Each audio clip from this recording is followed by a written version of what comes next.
welcome to a senior night slash homecoming edition of Sultan High School football tonight. We've got a good game for you tonight. We've got the 6-1 Sultan Turks coming in facing the 6-1 Kings 1A Kings football team. Winner take all.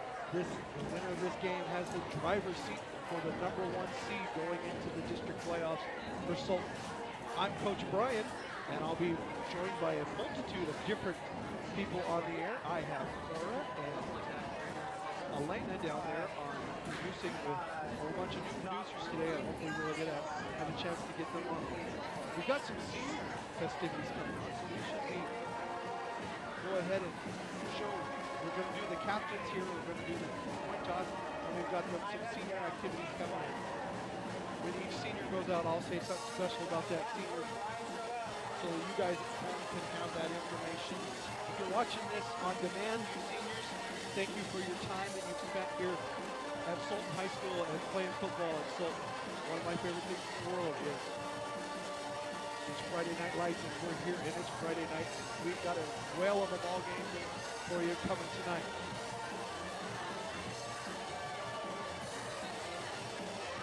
All right, while we wait for that, hey, the titles, we've got our title sponsors for TurkPride.tv, elite status TurkPride.tv. Hey, if you want to become a sponsor, it's easier than you think. Only $100 per season per sport will buy the entire year. That's every season and every sport for just $300. TurkPride.tv will even help you make a commercial that is received live and on demand during our sporting events. What are you waiting for? Be a supporter of TurkPride.tv. Just reach out to the high school and say you want to support TurkPride.tv. And while we're talking about that, hey, we've got some great title sponsors. Sky Valley Inc. They provided the entire TurkPride.tv crew with great polo shirts. If you need custom screen printing or vinyl banners or lettering, reach out to Terry Porter. Good evening, ladies and gentlemen, students and football fans. Welcome to Paradise. It is Sultan High School for tonight's Cascade Conference football matchup between the visiting Kings Knights pretty and cool. your own You Sultan guys haven't Turks. seen our projection scoreboard. It's really, really cool. And hey, somebody else is just showing up here, getting ready to sign up onto the mic. And as soon as he's ready to go, I'll bring him in. We've got our Sultan High Booster Club, Windmill Espresso, Cascade Athletics, Sultan Chiropractic, Big Fit Brew, Brandy Varnell Photography, Les Schwab Tire Centers, Rico's Pizza, home of the Tanner Belcher Calzone, and Embroidery for the Soul out of Sultan. And we're joined for the first time this year, none other than the voice of Sultan Turk football, Dan Baller. Brian, how are you? Where have you been, buddy? It's been a busy month or so in my life, so I apologize with some scheduling conflicts and things like that. This is the first opportunity I've had to be with you this season. Well, we got the band back together. We got the band. I know. Well, we got basketball season getting ready to start. Yes, we do. We got basketball just right around the corner, so we're looking forward to that. But yes, September and into October was quite busy for me in my personal life. So my daughter got married early in September, and not only did your daughter get married, but she got kids all of a sudden. Yes, she did. I became a grandfather. You became a grandfather overnight. 3 or 4. Overnight, yes, overnight. I did. So yeah. So, but hey, let's enough about that. Man alive. When I choose to come back, I come back with a flash here. This is about as big a game as it gets tonight.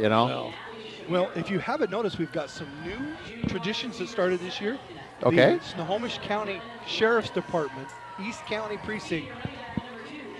Yes. Escorting our Sultan Turks out to the field. I like it. I like it a lot. And yes, they are entering via the gymnasium as opposed to coming out through the regular tunnel there. So that's something new also too. Well, very cool. They're going to come around. They're going to go by the posters and then go out onto the field. And it's not only is it homecoming tonight. Yes, it is. It's senior night. Senior night. And don't look now, but the Turks are 6-1. Yes, they are. Well, this game. As I looked at the schedule, this is it. This is first place tonight. Whoever wins this game is going to take first place in the 1A division for the Cascade Conference, because They have played all their other opponents other than each other. And as far as that, both of these two teams are undefeated against 1A. They're 1A complement here in the Cascade Conference. So whoever wins tonight is going to take first, regardless of what happens in the remainder of the season. And the only L in the L column is to none other than our Archbishop Murphy. Yes, and that's the only thing really a little different between these two teams is that Kings did play Archbishop very early on in the season, and then it kind of became apparent that Archbishop is really kind of on a different level than everybody else this year as far as the talent that team has, and then as we all know, a number of teams, including the Turks, decided that it was best not to play that contest, and that kind of has brought us here to today. So. But anyway, that's all ancient history. But yeah, I'm interested to see. I kind of took a quick peek, as I like to do, at the statistics coming into this game. Boy, these two teams are pretty evenly matched as far as points for, points against. The Knights do have one additional loss. It was a non-conference loss very early to Burlington Edison, their first game of the season. So you can kind of take that with a grain of salt. But Kings, as far as overall, their points for, they're 37.3 points for, 27.1 points against. Almost identical to the Turks as far as points for. Points for is 36.4, so almost identical, but the Turks defense has been much stingier, allowing only 13.4, allowing 13.4 points per game. And this year I've actually followed the Turks on the road.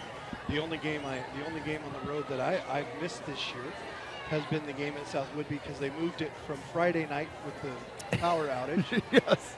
to Monday, and Mondays just don't work for me.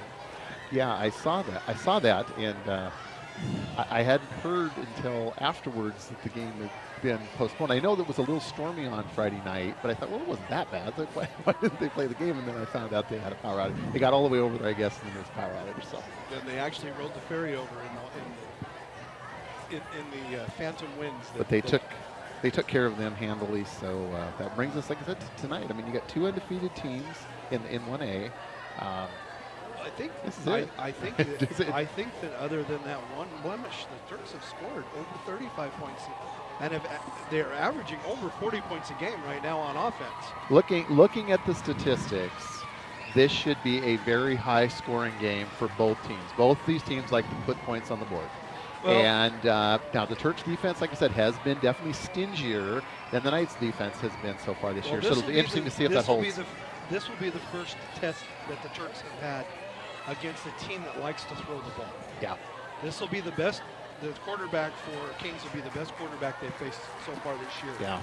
And again, it's difficult to get a sense, when you start talking about looking at overall records, then obviously you've got the non-conference, and it's really difficult to say, okay, the non-conference teams that Kings played versus the non-conference teams that Sultan played. You really need to throw those things. We played Cascade of Leavenworth and went out to a big halftime lead, and then watched our Turks give that away on the ground, basically in the basically the fourth quarter, and have them come within a score.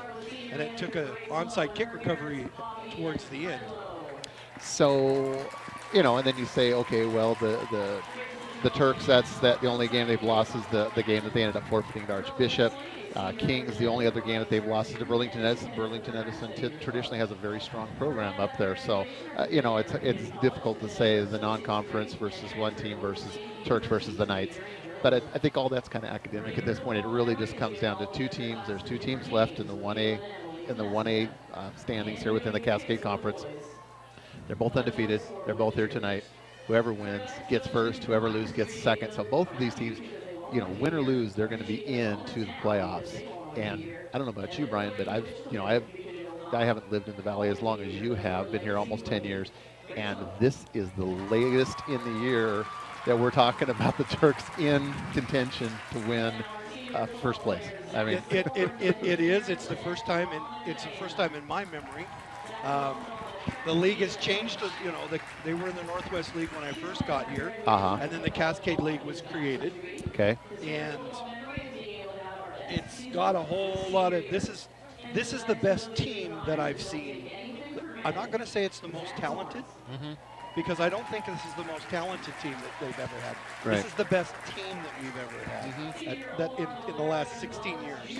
Well, they've just made such a huge, quick turnaround from last year. You know, just typically you don't see teams, especially public schools, where you've got essentially the same group of kids are moving up through the system. You know, the sophomores become juniors, become seniors, and so forth. Not like a private school where they can reload very quickly and turn from a team that's struggling to a team that's very successful, just like that. Well, one of those key components when you see a quick change like that is the infusion of a new coaching staff.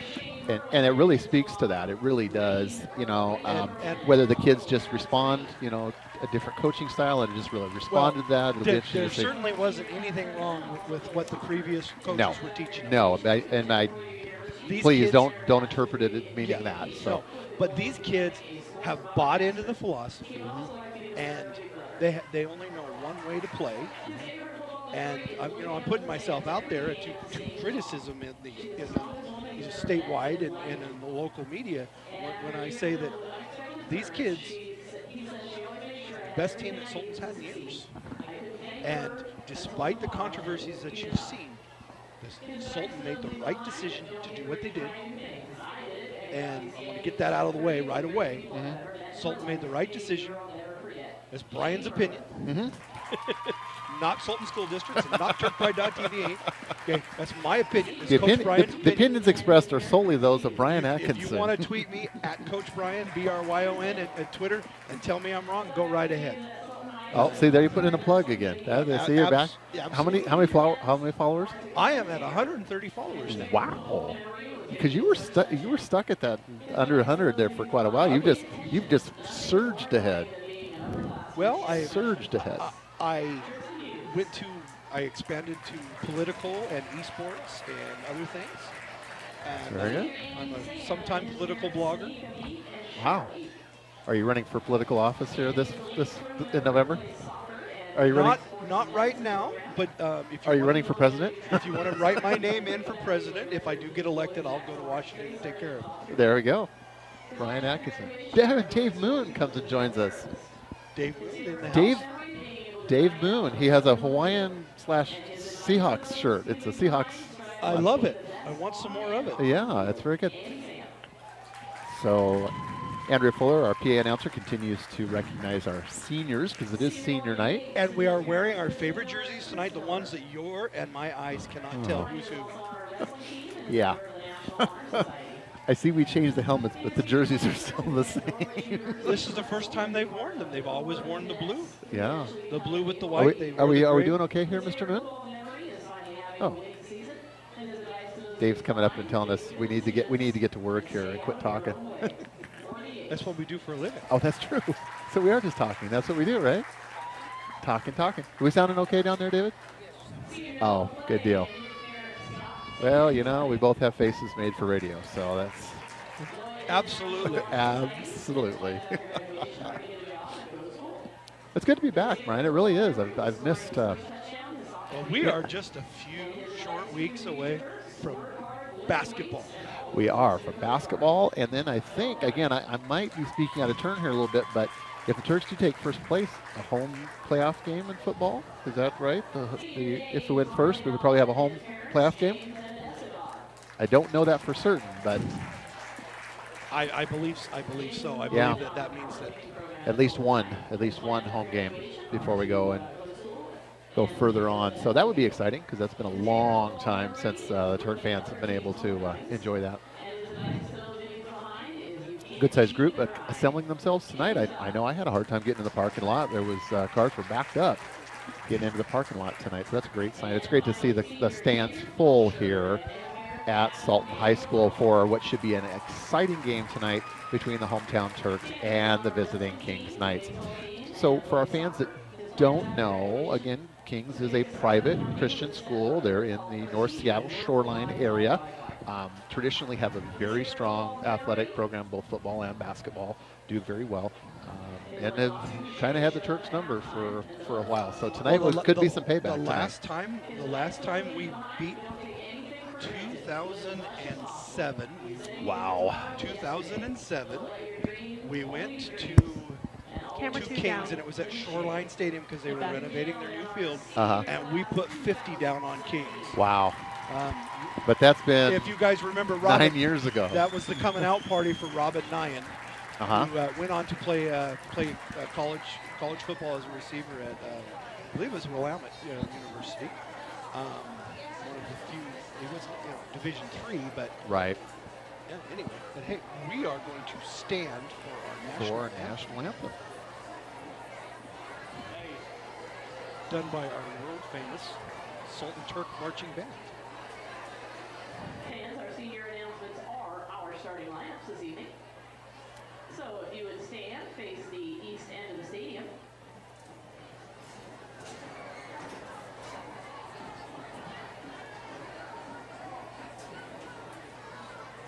The national anthem will be performed by the award-winning Sultan High School Marching Band under the direction of Mrs. Jill Sumter.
Homecoming, packed house, Mr. Baller. Yeah, it doesn't get much better than this. And, homecoming in and of itself has a lot of excitement, but when you're playing for first place, I mean, that even has just a whole other level of excitement to our festivities here tonight. So we are, first of all, we want to thank you for spending time with us tonight here on TurkPride.tv. I'm sure that I hope that you will enjoy listening and watching the broadcast just as much as we're going to enjoy bringing it to you tonight. Also, too, if we have any fans from Kings, we'd like to welcome them to the broadcast tonight, and we wish... and I have a special shout-out for homecoming to Molly and Derek Bergman in Nebraska. Oh, there you go, yeah. Turk the Turk and Giggles Bergman. His name's Briggs, but I'm calling him Giggles. Giggles. Yeah. Very good, very good. All right, yeah, we're getting ready for some excitement here in just a minute.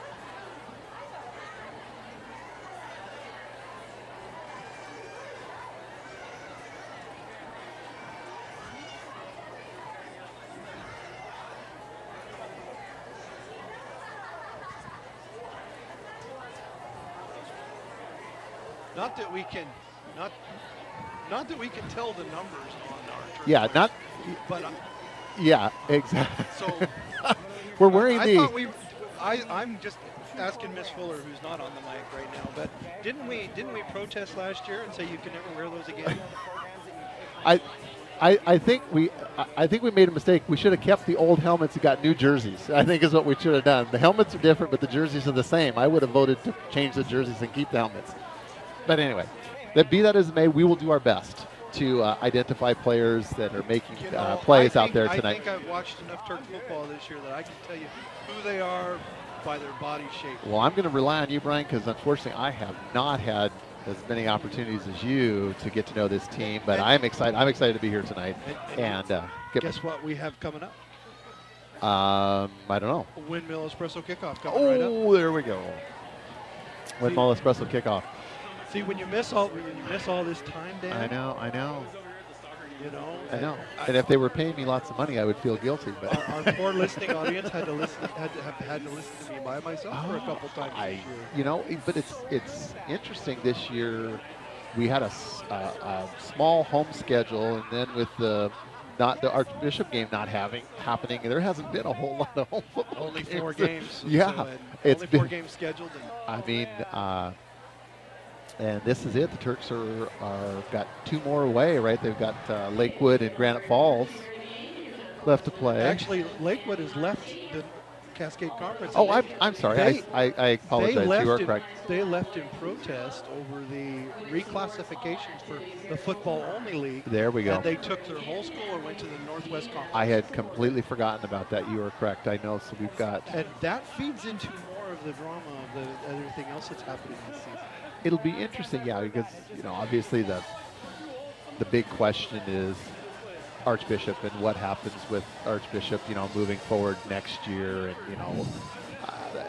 part of me says obviously from their perspective is nobody likes to not be able to play. Now they are playing. With that being said, they are playing Olympic High School of Olympia, and Archbishop are playing. They're from Bremerton. Bremerton, excuse me. They're playing them at home tomorrow night for their home. Is it tomorrow night? I heard that they were playing. And I believe they switched venues from Olympic High School to Sultan. Gotcha. The school's been really supportive of the Archbishop Wildcats team. Yep. And they'll be playing tomorrow night for their homecoming game. Yep. So I had heard that. I caught just briefly a thing on the news that the athletic director of Olympic was talking about that they are going to be playing Archbishop. I didn't realize it was tomorrow night, but I did hear that they will be having a game. Well, so good for them. Oh, thank you, Diamond Dave Moon.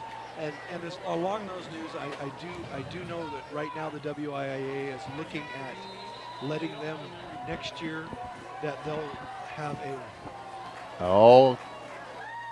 onside kick there, but recovered by the Knights.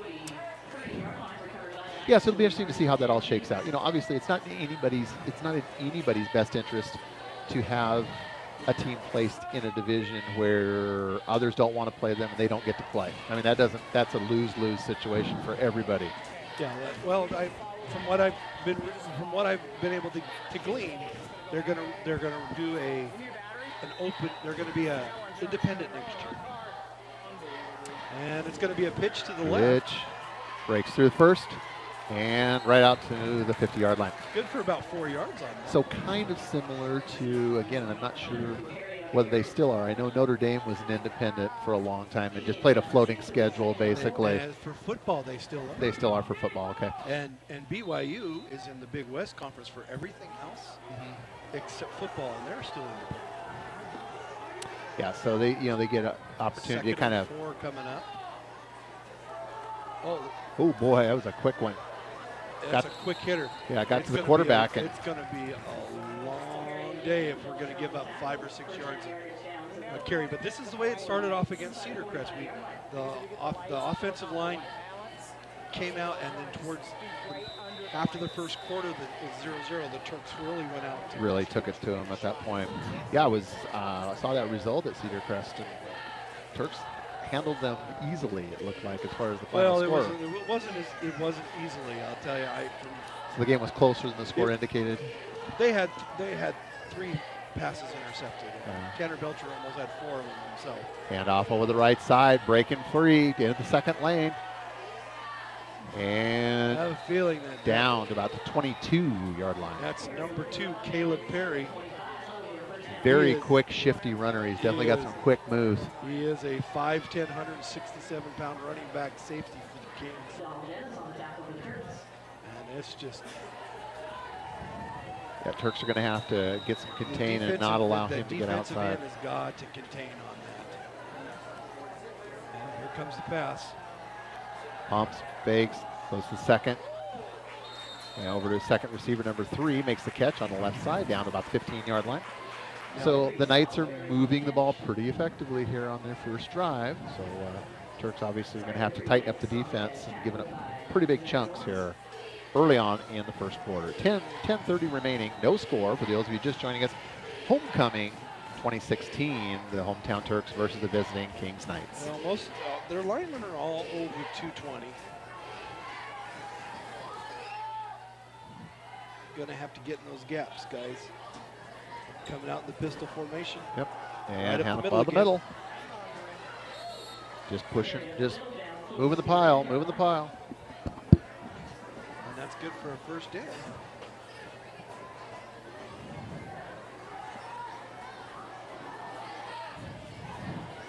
So the Knights moving the ball pretty easily here on this first drive. Turks are going to have to toughen up that defense and see if they can get a stop here as the Knights find themselves deep in the Turks red zone. Keeper. And gets down to about 3-yard line. Zone read. So they're averaging about 7 or 8 yards a play right now, and that's just not going to get the job done for the Turks. Yeah. So, yeah, this will be interesting. Like you said, that this is probably going to be the best quality competition the Turks have faced this season. Well, and they had to play Monday away. Yes, they did. And they're playing on 2 days less And of rest. touchdown. That's going to be Caleb Perry. Yep. Touchdown, Knights. So And just like you that. You don't know how that affects. The Turks. Correct. Well, you look at it. Yes, you can look at it one of 2 ways. A game, obviously, you're expending more energy, and you have a chance of getting some injuries. But With the that's a extra great point. practice. The extra point coming up, and it's good. Turks are going to go. Kings Knights are up now 7-0 over Sultan. There you go. Just that quick too. Lesson.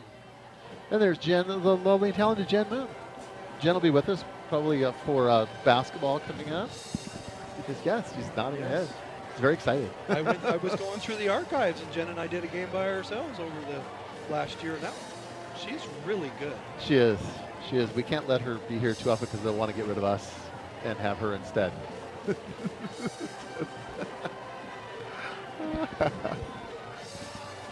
And a little weather update. The rain is falling. I wouldn't call it a heavy rain, but it's definitely steady. We got a steady rain as you look out there out the window into the lights. You definitely can see a pretty steady rainfall here in Sultan at Turk Field.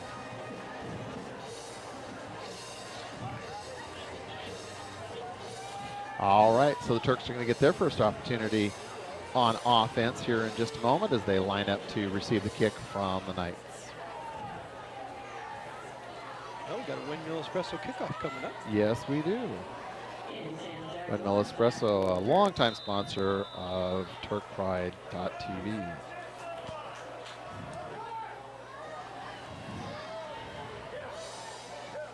Going to pick that up at the 15-yard line. Oh, boy. There goes Sam. There he goes. Going to get and down over the 50-yard line. To the 47-yard line of the Knights.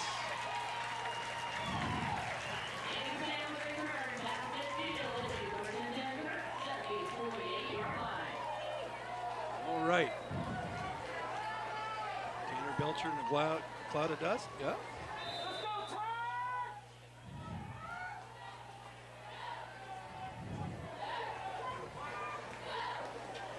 Interesting. I'd be throwing a quick out to that. Yes. Yep. Look at the defense that they're, when you get a second. Yeah. Look at the defense that they're putting out there, and they're not playing. The corner is not playing up.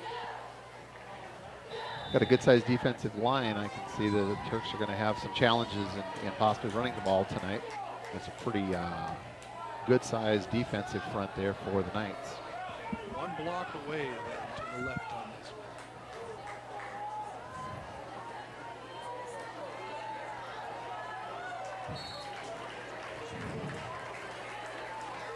Belcher down the carry, another gain. Get about 3 yards, it'll be 3rd down and about 4 to go. All right, well, we got 3rd and 5 coming. I think this is 4-down territory for the Turks. Dan. Oh, I think so too. Okay, there we go. Sorry, I had to deal with something there, Brian. I'm back. Well, our work is never done, is it? No, it isn't. You know. All right.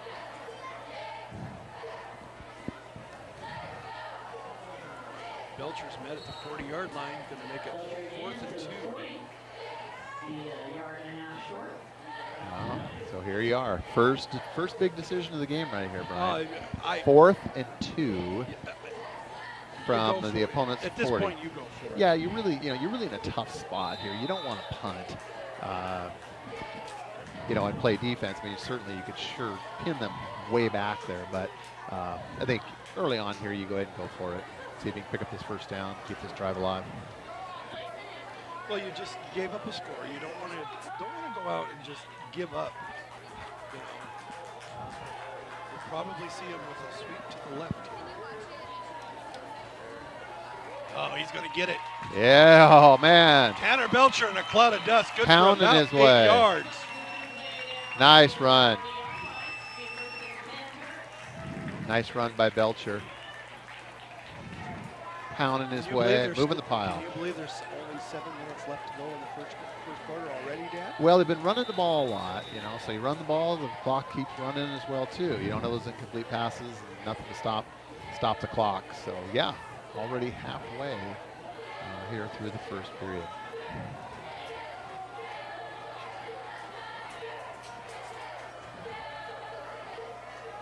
I still think they need to. And handoff on the left side, left tackle.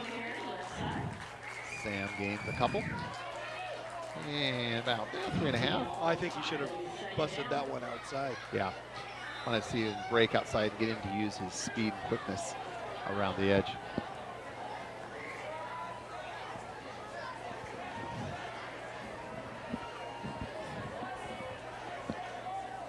Second and about 6.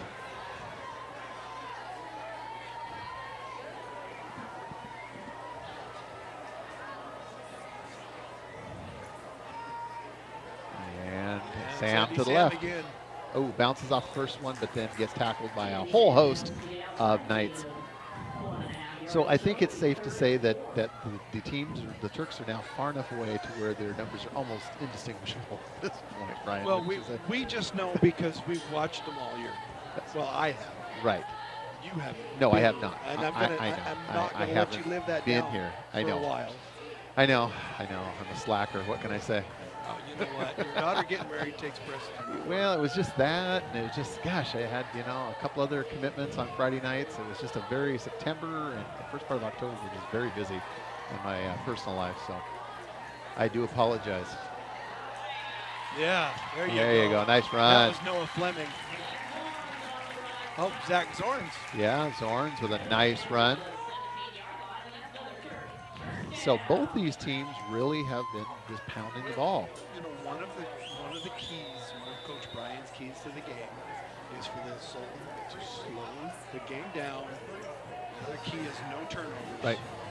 Well, so far, and so far so good. They got to keep their defense off the field. So far so good. I mean, this is good. This quarter is moving along at a pretty brisk clip right now. Just now under 5 minutes remaining to go in the first period. And each team has had the ball once. Turks continuing to drive. Looking to throw. Oh, just couldn't get that was a good decision. Caught by number 28. That was a good decision that he did. Yeah. Now, I can read that number. That was number 28 for the Knights that made that tackle. I can actually read with their white jerseys. They're away light-colored white jerseys with red numerals. And our Turks with the dark gray with dark blue and lighter blue trim. Well, now's about the time I stand up because kind of a tough spot to. Yeah, we got their little vision. Vision is obscured there, Brian. And nice breaks through. Nice inside. cutback. Nice cutback there. Had him stopped. And Belcher just on pure determination. A lot of work for 5 yards. That is. It's just Tanner Belcher in a cloud of dust. They thought they had him caught back behind the line of scrimmage, and they just made him. Just keeps churning those legs and keep leaning forward.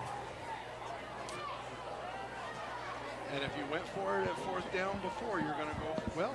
Well, it's third and 5. You are definitely getting closer to field goal range, but the inclement weather is going to make any field goal a challenge. Flag on the play. It's going to be a hold on the play. It's coming back. Yeah, chances are this one's not going to count. It's going to be on the Turks. It's going to be a hold, and it's coming back.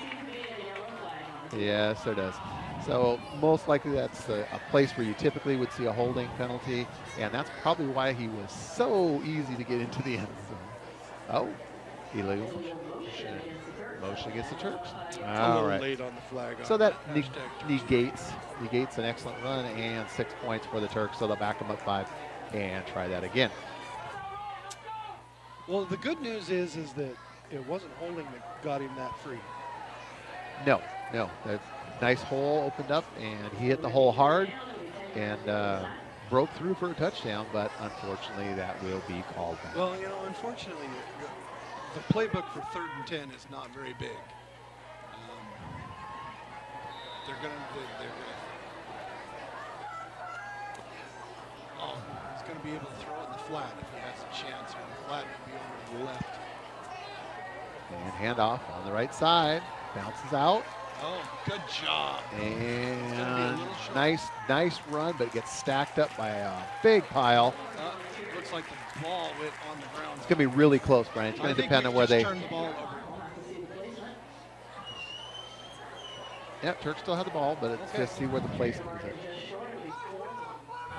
Yep, but 4th and 1, 4th and 1.5. And obviously, got to go for it here. That's a big play right here, Brian. It's a big play where you've had a nice little sustained drive.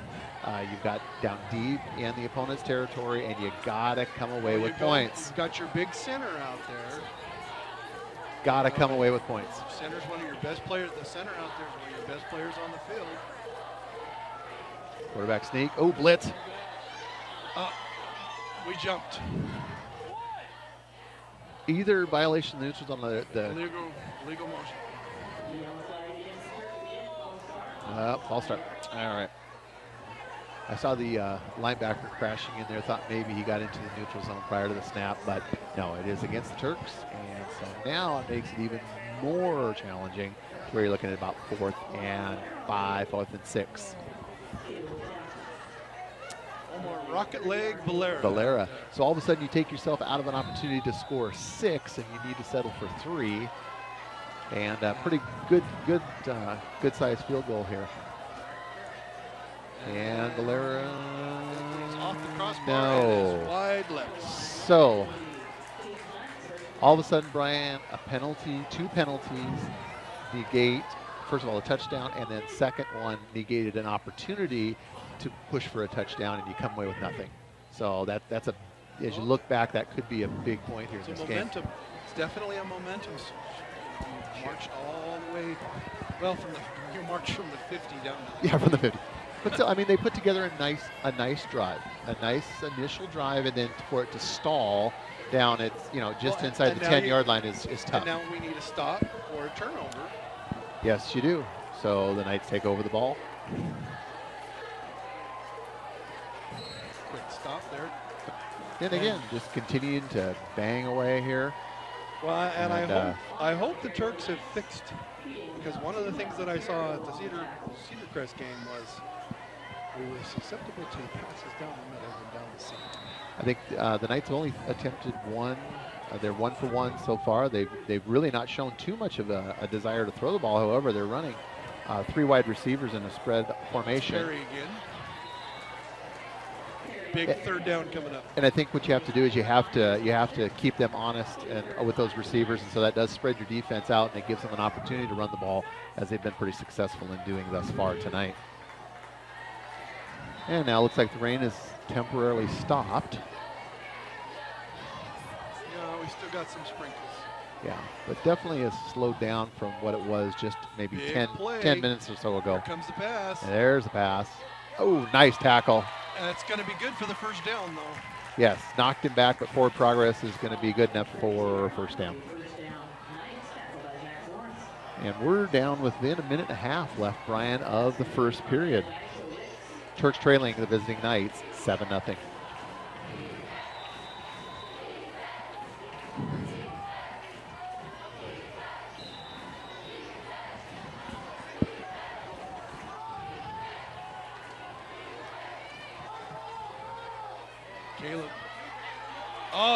Oh, he got away.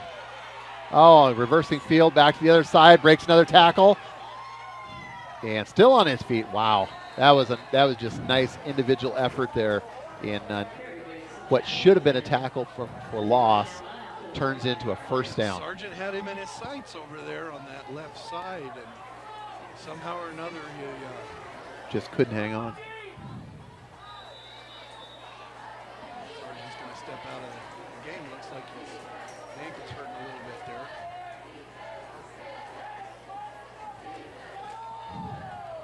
Oh.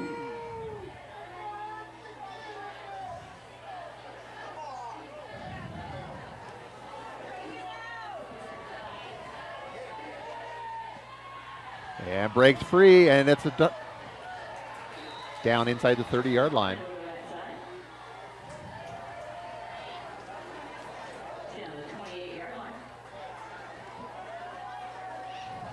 So the Knights are continuing to chew up big chunks of yardage, Brian. Yeah, that's why that last score was so important. If you're going to keep up with this high-octane offense that the Knights put out, you got to be able to score. And, you know, so far, though, I've been kind of surprised. Was expecting to see a little more of an aerial attack from the Knights, but it's pretty much been all on the ground, other than just 2 completions, 2 for 2, but they were relatively short completions here on their first drive and, again, during this current drive.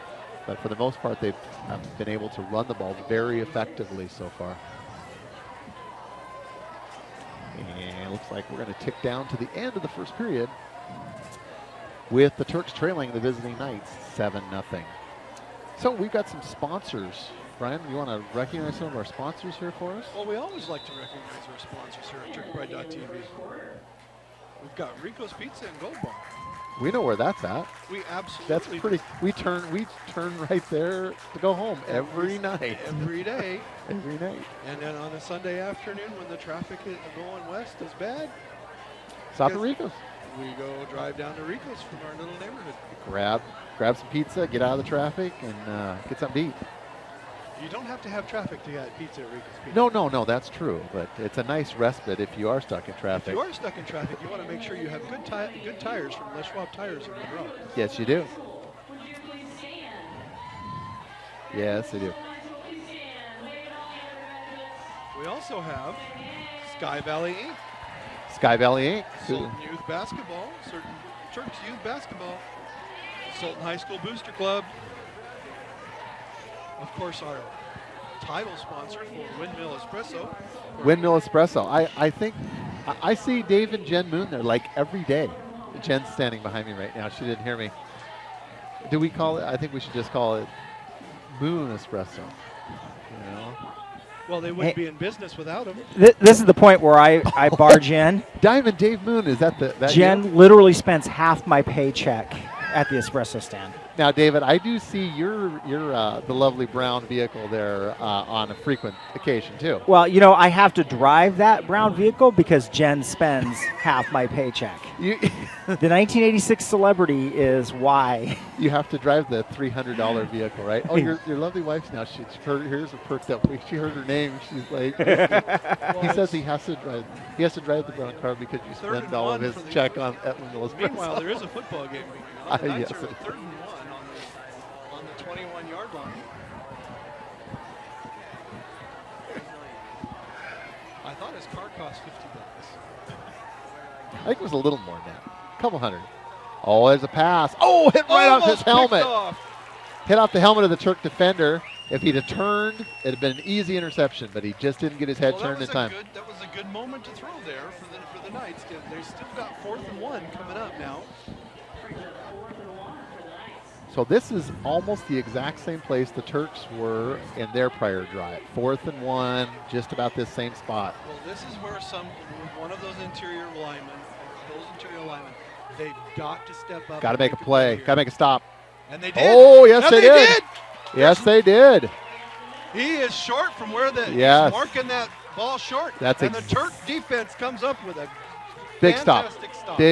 Big stop right there, Brian, because they were moving, the Knights were moving, and all all eventuality, that could have turned into some more points for the night. And So I just got to add, I said that the Turks defensive line needed to come up big there.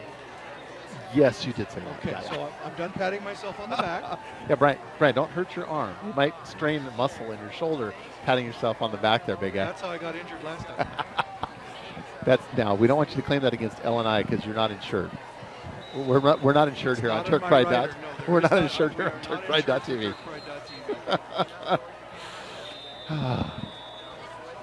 Did they get your contract all worked out for this year, Brian?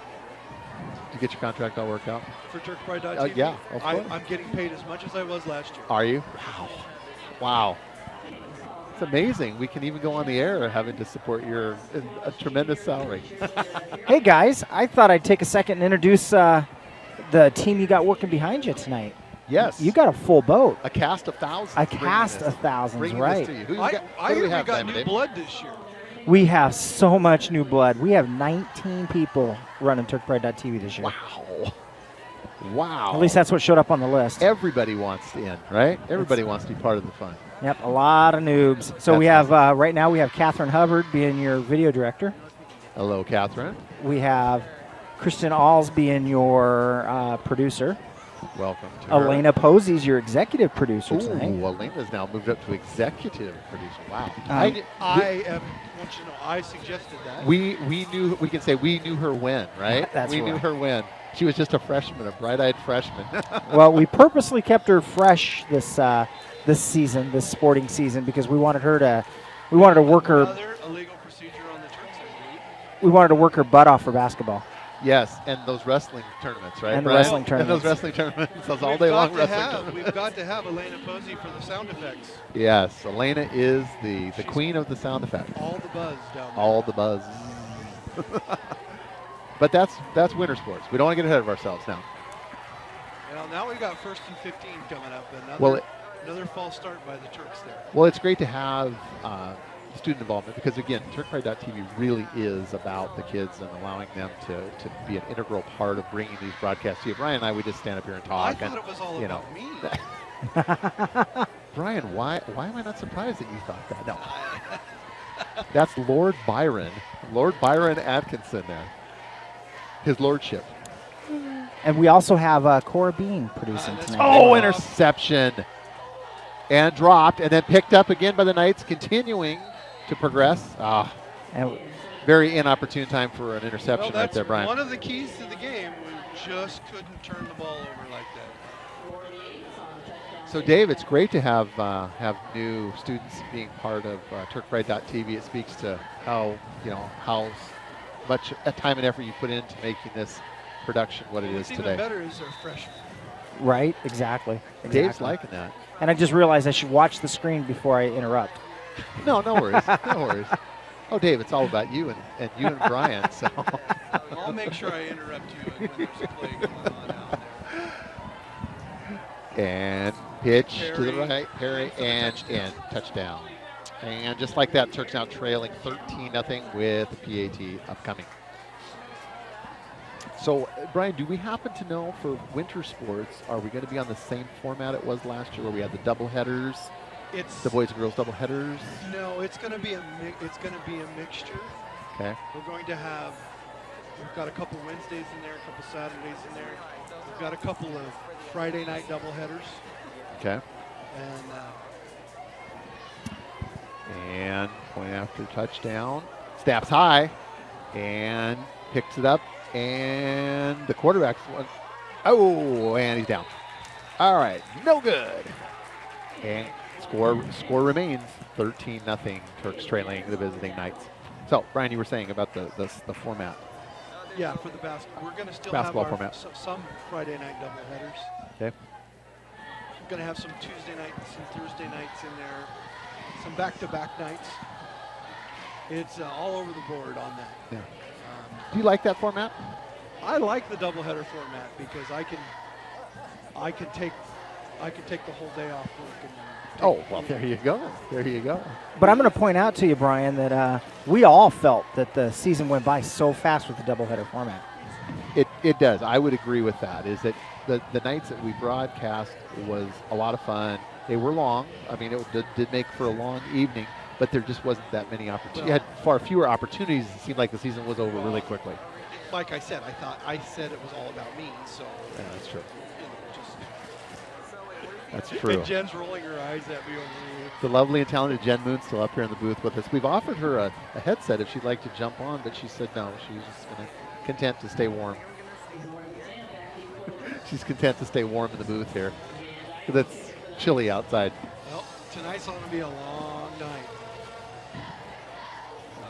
And just so you guys know, I'm not serious. It's all about the kids. Hashtag Turks first. Yeah, and a high short kick. Fair caught at the 30. So Turks have so far have had some success moving the ball, but their drives have stalled out at inopportune times right when they got down the red zone, and then a really unfortunate interception down there deep on their last possession led to a quick 6 points for the Knights. Yeah, and that's the one thing that they couldn't afford. They couldn't afford to do was to turn the ball over. Turks have not been able to really move the ball through the air. All their success has been on the ground thus far, and I have a feeling that the Knights are going to start adjusting to that if the Turks can't show that they can keep them honest and throw the ball occasionally with some success. They're going to start packing things in there and really stuffing the line. Breaks through, first level, and in the secondary. Sam down to the 47. Andy Sam. There's some, wondering if he's getting any kind of looks from any of the schools out there. Very elusive, very quick, very explosive runner. He's only what, 5'8", 5'10"? Yeah, he's actually he's according to this he's 5'5". 5. That's pretty darn small. Pretty small to play at the next level. UW's gonna come calling. Yeah. And hand off up the middle, and just about a yard gain.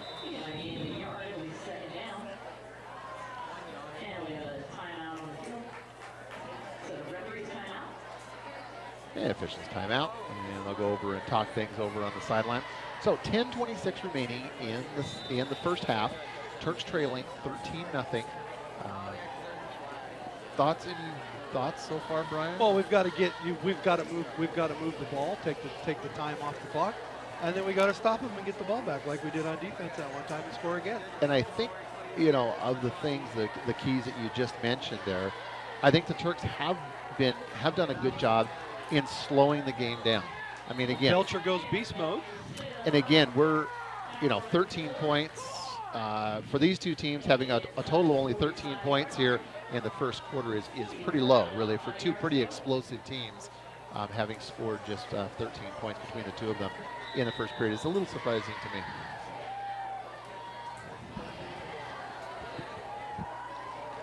Lovely, talented Jen Moon just whispered my ear so they can throw the ball. You know what? If we keep moving the ball on the ground, I don't want to throw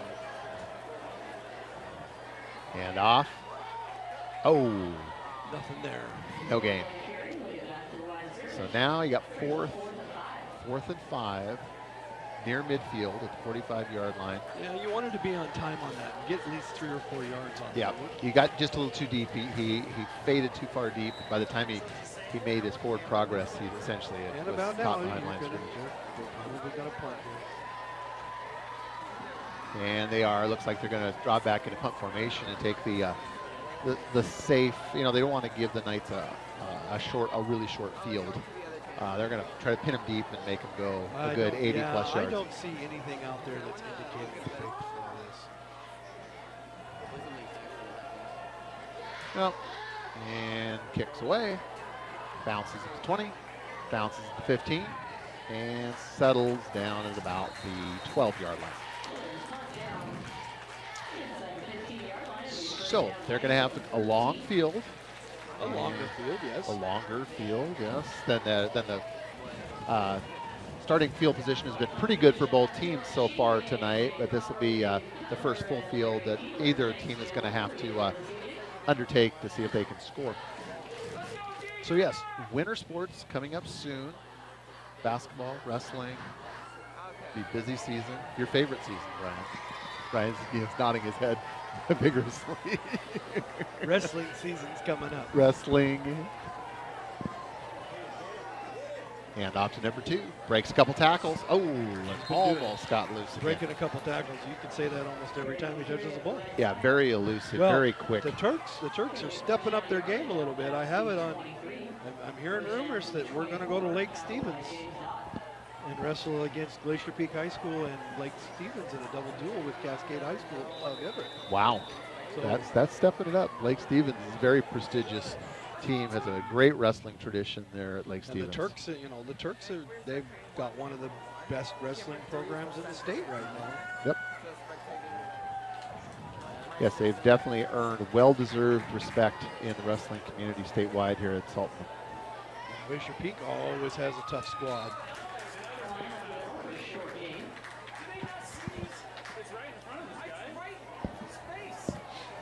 So, Brian, did you add any new wrinkles to your contract, any special riders or anything like that that you insisted upon getting past?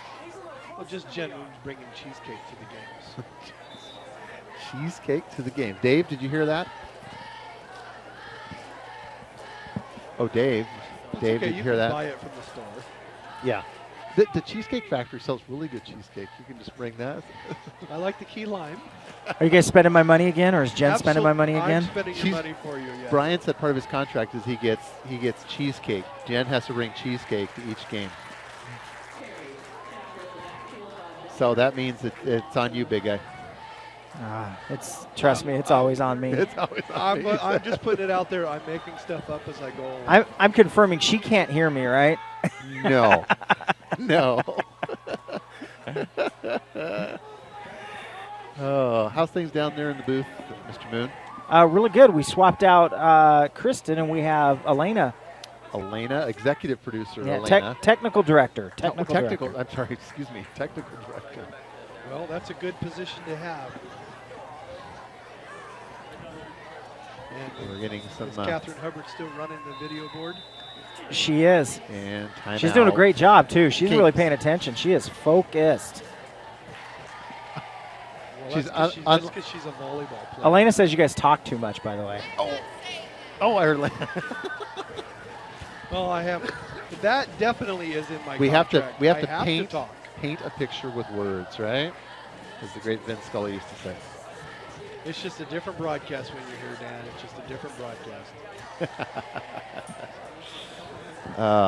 Yes, I mean, we'll probably have Elena on for some of the basketball. I know she likes to be part of those broadcasts as well. And basketball, it's like we have like the whole, like all 4 of us up there all of the time. It's like everybody wants to be in on the fun. Yeah, basketball's fun.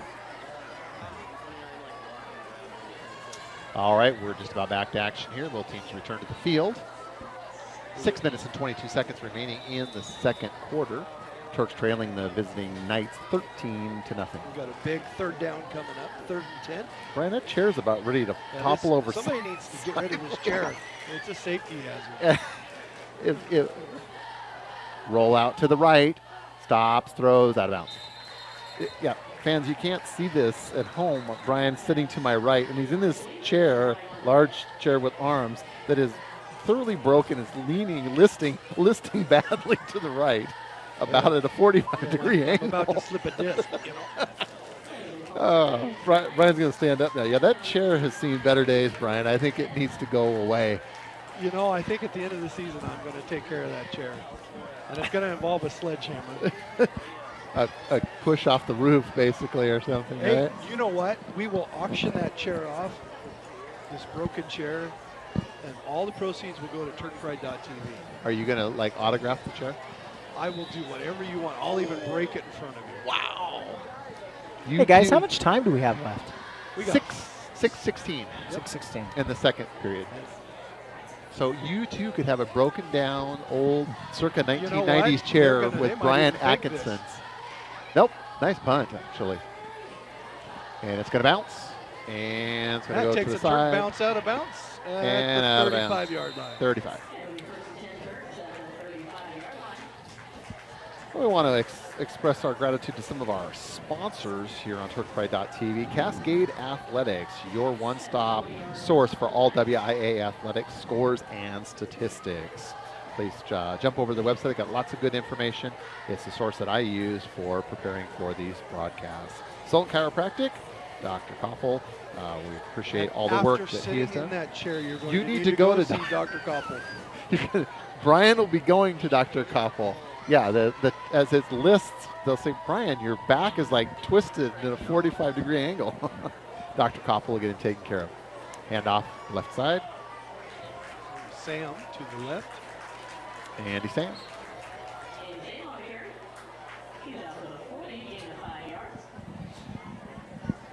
Again, folks, we appreciate your indulgence. It is very difficult to identify the players, the uniforms. Just not enough contrast with those colors of the numerals against the base color of the jersey.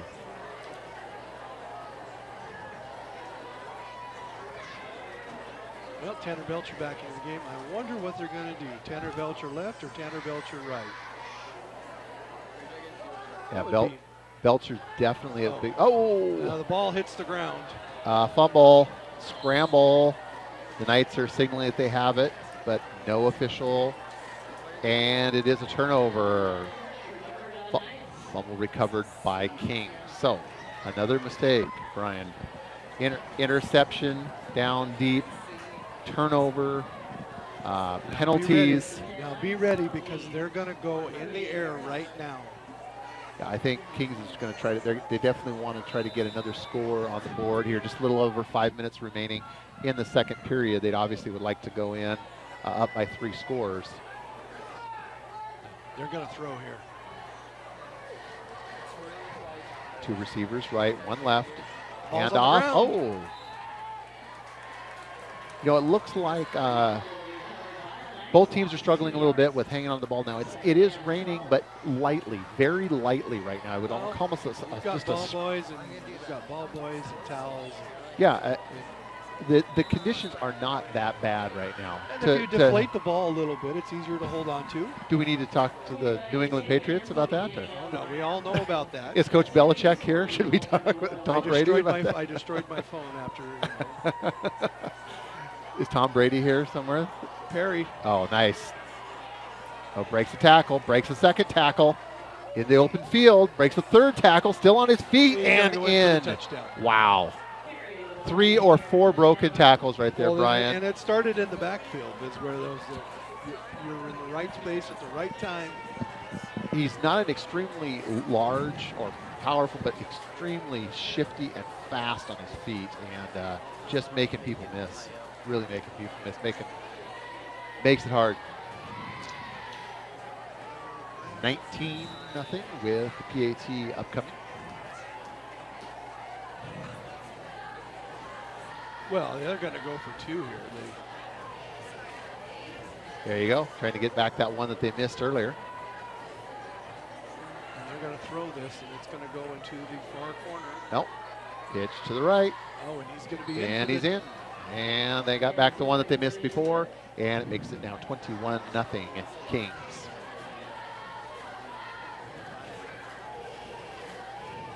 It'll be interesting to see how the Turks come in after halftime and dealing with adversity. This is the first time they've been behind any significant deficit here this season, and so it'll test their character to see how they perform in the second half. And if you watch the storyline of the game, it very easily could be 7-7 right now. Yes, you watch the storyline of the game. Yep.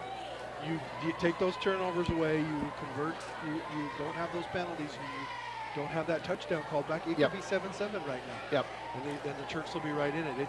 Football's a game. Sometimes a game of inches. I'm actually very, very pleased with how the Turks are competing. They're just making the big mistakes. Yeah. Big mistakes, or just mistakes at the most inopportune times. Like I said, the interception down here deep led directly to 7 points. The inability, the 2 penalties took away a touchdown here at the other end. Lost fumble so far. So 2 serious turnovers have really cost the Turks here in this first half. And the rain now picks up just a little bit harder. we'll have, we want to invite people to stay with us. They'll have festivities at halftime. A homecoming royalty, I believe, will be presented here at midfield, so we encourage you to stay with us for that.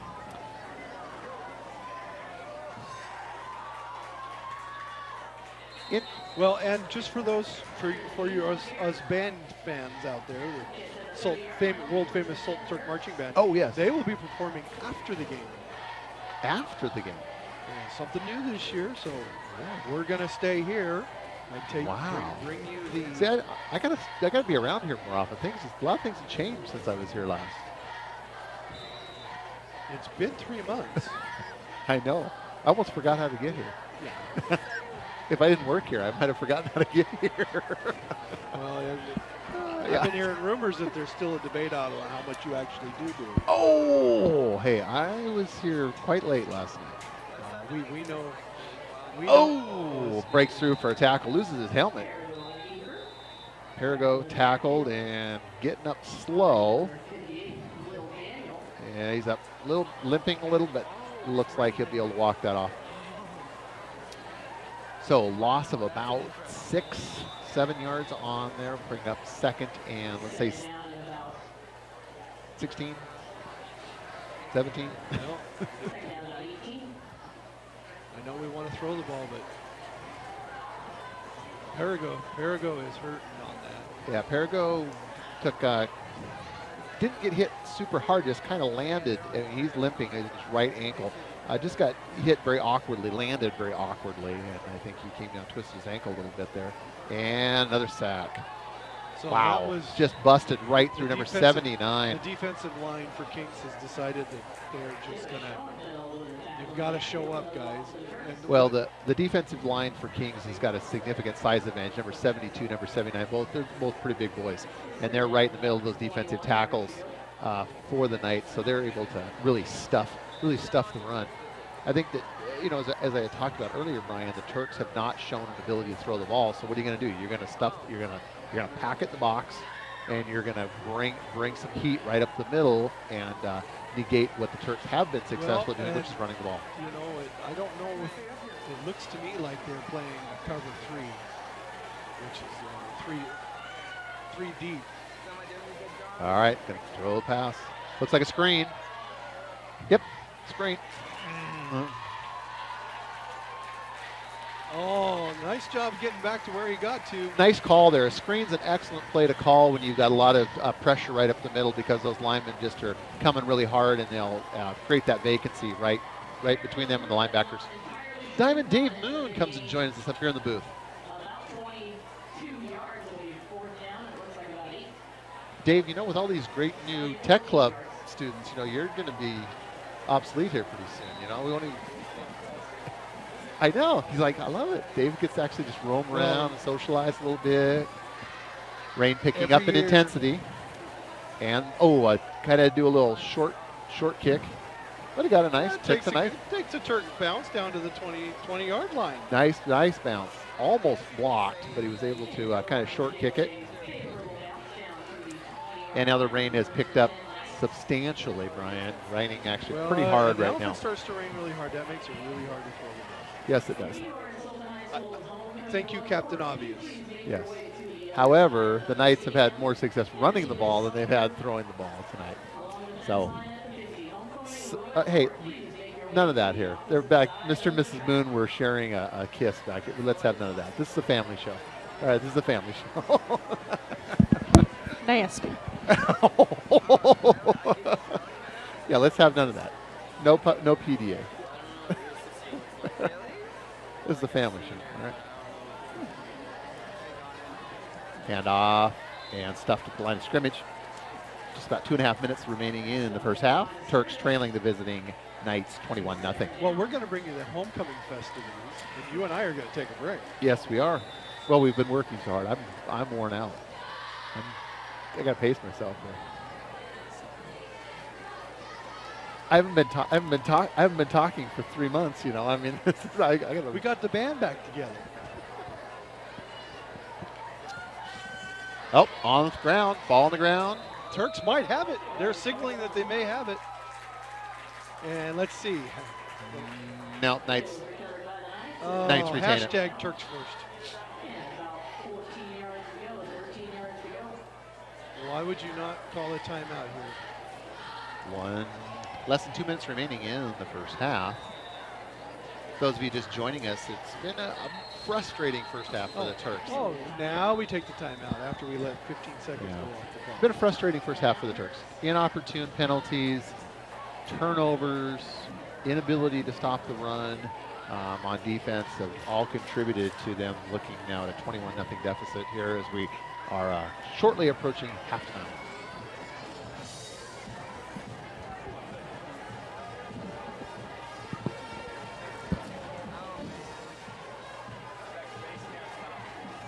We have our junior cheer performing here down on the track. Yep, in their white shirts. Their So homecoming Turks. Another great tradition. I remember my daughter coming home in tears saying, "Please, Daddy, please." Please, I want to be a cheerleader. Now, you may know more about cheer than any of us. My daughter was out there and actually helped start this program when she was a varsity cheerleader for 3 years. And she enjoyed all of her time out there cheering for all the various sports for the Turks. All right, 1:47 remaining in the second quarter. 3rd and 13. It's going to look for the pass. Oh, way overthrown. Good coverage there, but the ball was well overthrown.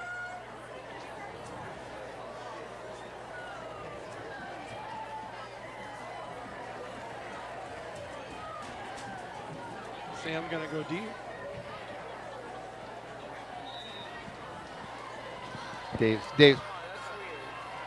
Dave's playing back our broadcast.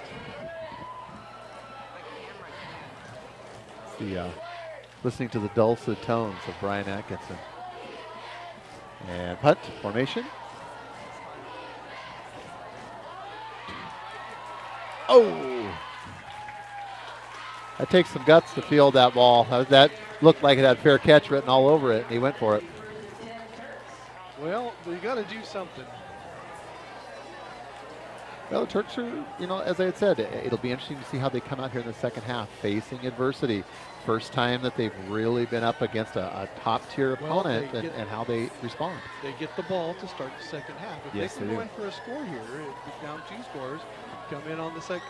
That'd be I'm huge. always thinking ahead. Yeah. If we score here and then we do an onside kick and get the ball back and score again and then get an onside kick and score again, we'd be tied. We'd be NFC champions.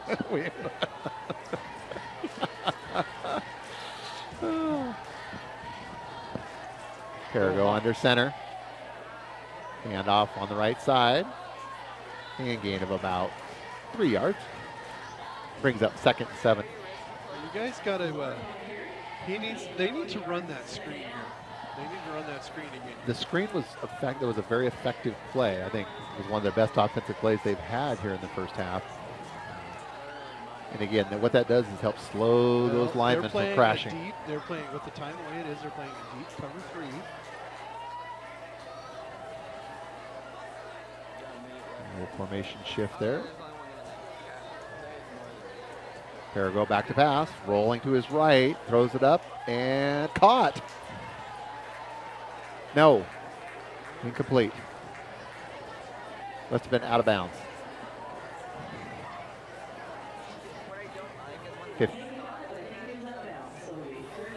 52 seconds remaining here in the first half.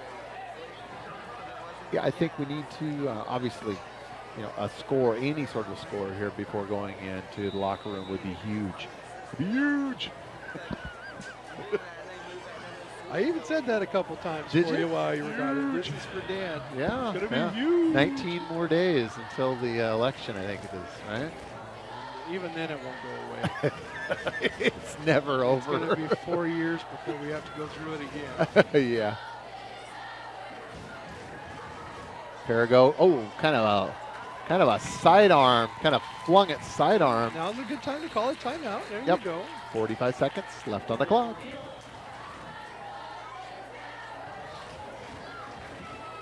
So are you saying, Brian, we should write you in for president? Is that what, are you officially running? Another catch for the Turks. No, I'm not going to run for president. He thought about it though. Brian was like this long pause. No, I no. just thought I like living. Oh, My domestic policy would be let them eat cake. So love to eat cake. I like cake. well, that works in France.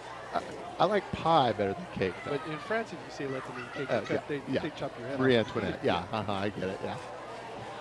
Yes. You missed a good one. We're talking about pie and cake. Yeah, pie.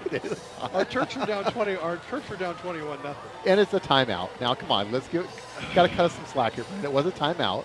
We can diet. We can diet. You know. All right, the Turks back under center here. Perigo in shotgun formation. Motion. And hands it off to the right. He's going to stop. He's going to throw. And, underthrows the intended receiver. Incomplete.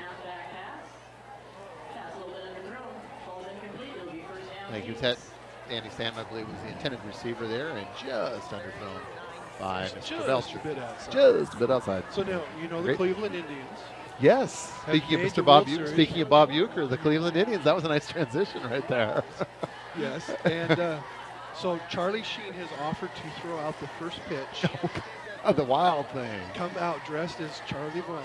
Uh-huh. That would be awesome. And they're going to play Wild Thing on his way out to the mound.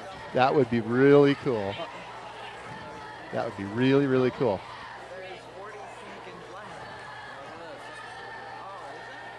And pass. Caught. Oh, it breaks a tackle.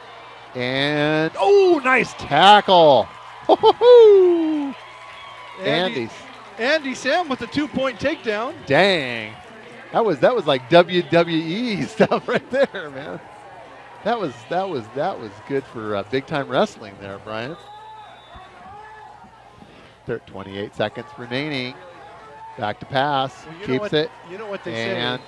Dynamite comes tackle. in small packages. Yes, it does. And Andy Sam is dynamite. Like Jimmy J.J. Walker. Dynamite. Yeah. Nice video transition on that. That was really good. Catherine, good job.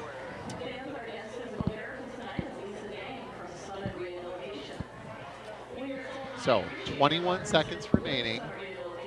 You just absolutely cannot give up any more points here, Brian, going into halftime. Just can't.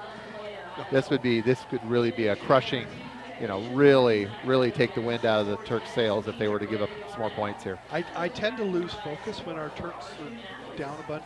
It hasn't happened this year. This is the first time I've started losing focus. You're not going to blame me for this, are you? Yeah, absolutely.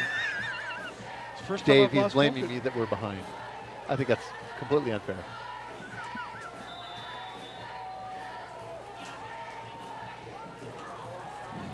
Wow, 4 wide receivers.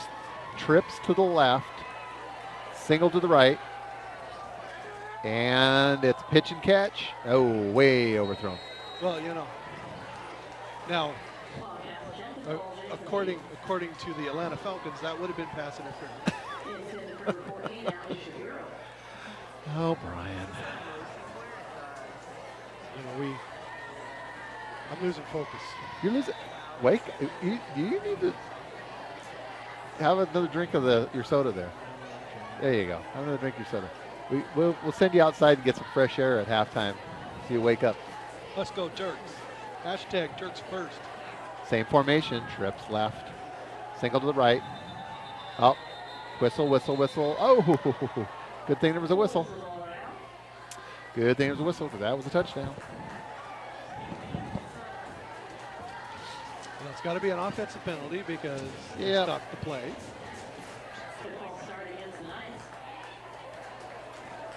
There you go, Dave. That's the next thing. So just don't put a microphone in his ear or a headphone in his ear where you can hear me. We'll be all right. Speaking of officials, and Brian, have we had any issues thus far? Has the Snohomish County Officials Association contacted TurkPride.tv in any official capacity? which we continue to win despite what I say. In spite of Brian, we continue to win. They did one year, and I didn't want to give them the tape. Miracles will never cease. That's where hashtag Turks First was born. So you think that's just a caveat for you to be able to just pontificate at any time? As you're always, saying, right? as always, Turks First. 15 seconds on the clock. Adding a couple. There we go. Nice job by Mr. Reilly over there, adding 3 seconds to the clock for us. 15 seconds. Nice job, Pete. Way to run that score. Way to go, Pete.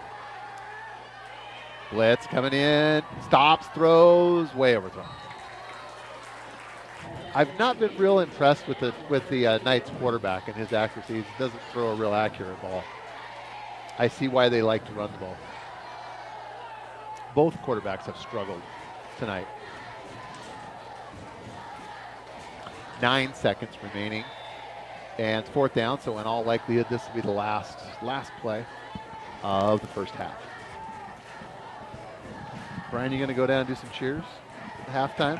No, that's just not. Senior night, also homecoming here at TurkPride.tv for our hometown Sultan Turks, and it's 4th and 12 with 9 seconds to go. And a blitz. Evades the rush. Throws it up. Oh, no. That's what you absolutely didn't want to have happen. Oh. Touchdown with 2 seconds on the clock. Ouch. Had him, got out of the grasp of the defender, stepped up and threw a strike for 6. Now, what were you just saying about accuracy? Well, he was pretty wide open. He wouldn't have to throw a great ball. Yeah, Ms. Fuller made a good comment that there was a potential Well, let's see. Let's watch the play here. Offensive pass interference. Oh, blocked.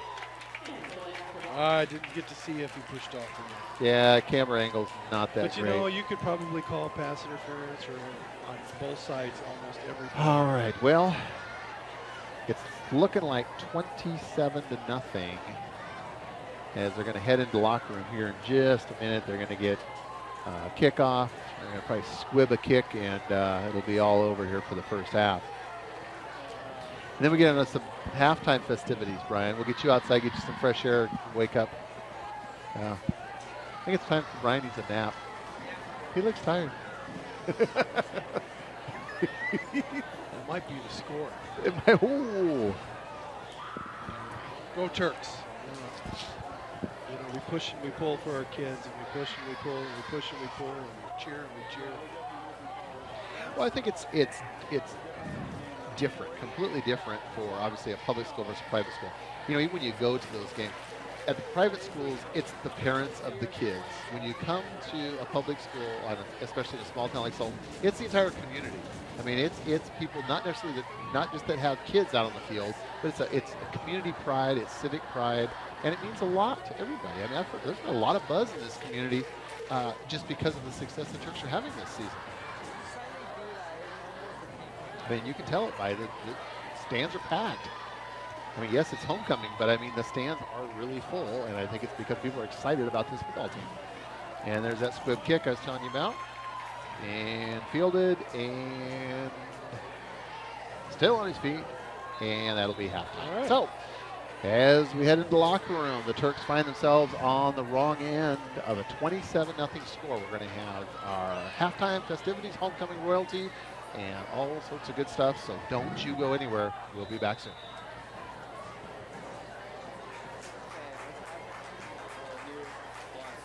Again, fans, I invite you to stay in your seats for the first part of halftime here as we present our homecoming royal court.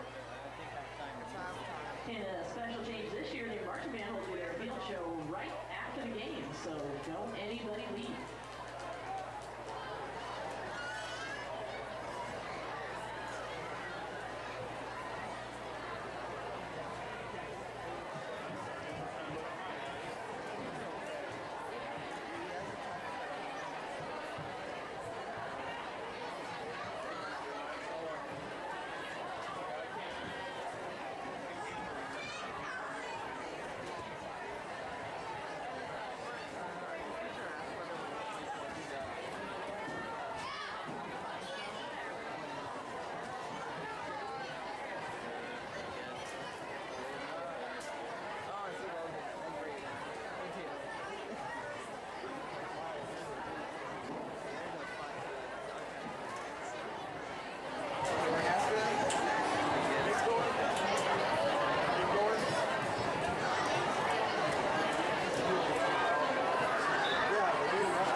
opportunity to introduce you to our homecoming Royal Court for 2016.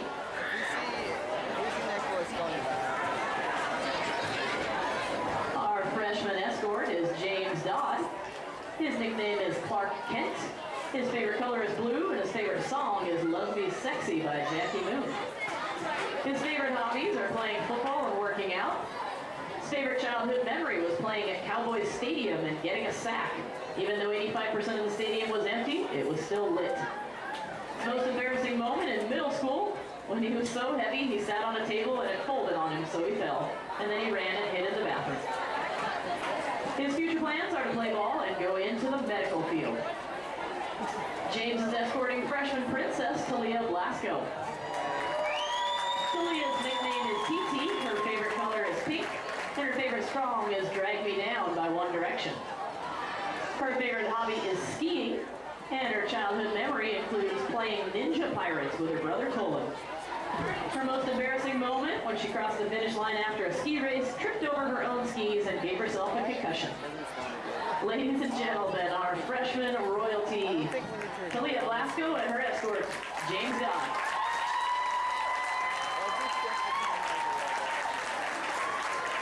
Our sophomore escort is Noah Fleming.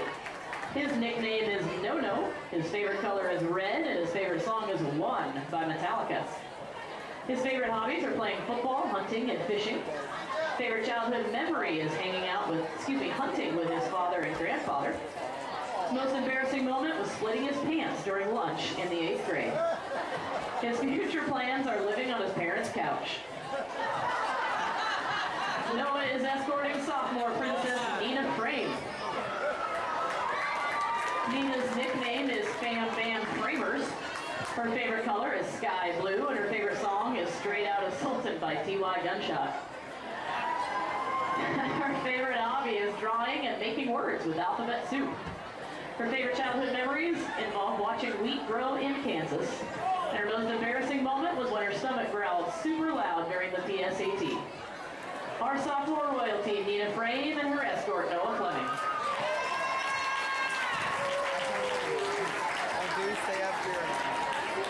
Our junior escort, Zach Zorns. His nickname is Z Squared, his favorite color is red, and his favorite song is Starboy by The Weeknd. His favorite hobby is playing Xbox, working out, and hanging out with friends. Okay. His favorite childhood memory is at Andy's birthday party. Tanner Belcher knocked out CJ and then punched Harley in the head and started crying. His most embarrassing moment, he says he would rather not talk about it. His future plans are to play ball and get his bachelor's degree. Zach is escorting junior princess Emily Castillo. Emily's nickname is Black Hair. Her favorite color is tie-dye. Favorite song is I Shot the Sheriff by Bob Marley. And her hobbies, she likes to get jiggy with her friends. Her favorite childhood memory, once when she was home with her little brother and older sister, she saw two men pull into the lower driveway and thought they were robbers. So she called the cops, and within a few minutes, cop cars whipped into the lower parking lot. Turns out she had called the cops on her brother and his friend. Her most embarrassing moment when she went to a baseball game with Naomi and got stuck climbing out of a tree, hanging upside down. Our junior escort and princess Emily Castillo and Zach Zorns.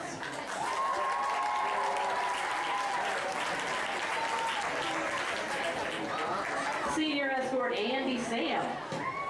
Andy's nickname is Sandy Ham. His favorite color is green, and his favorite song is Work From Home by Fifth Harmony. His favorite hobbies are jamming out in the shower, playing football, and hiking. His favorite childhood memory is coming home after school to watch Drake and Josh on Nickelodeon. His most embarrassing moment, he called a fake punt on his own 5-yard line when he wasn't supposed to. It caused us to lose possession of the ball to the other team, and they scored on the next play. His future plans are to become a professional tap dancer. Andy is escorting senior princess Tiana Day. Tiana's nicknames include TT, T-Bone, T-Chains, T-Diesel, Tina, and Sandy. Her favorite color is green. Her favorite song is Sure Thing by Miguel. Her hobbies include playing soccer, going running, hiking, and hanging out with her friends. Her favorite childhood memory is creating plays and music videos with a video camera with her sisters and friends. Her most embarrassing moment, her junior year homecoming, when her dress ripped on the way to dinner. And her future plans are to attend a university, to be decided later, travel, and be an overseas missionary. Tiana Day and Andy Sam.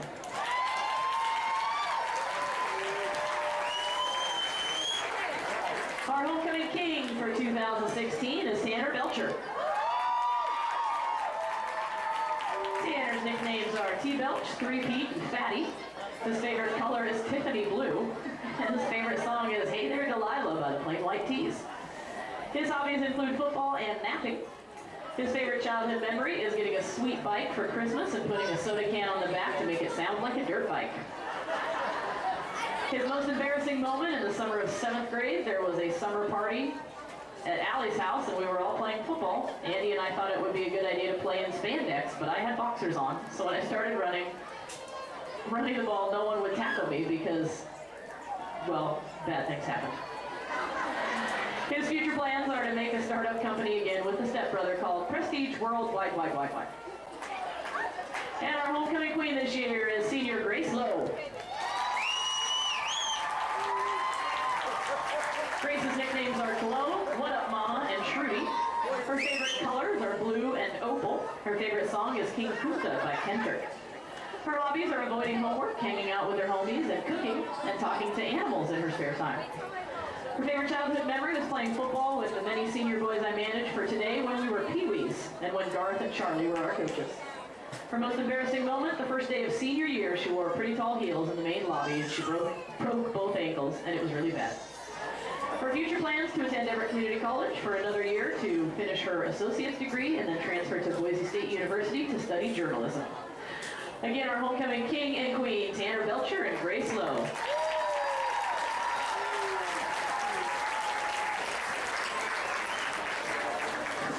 All right, if the royal court would come together, please, for some photos. We'll take just a few minutes and then transition to honor our senior cheerleaders.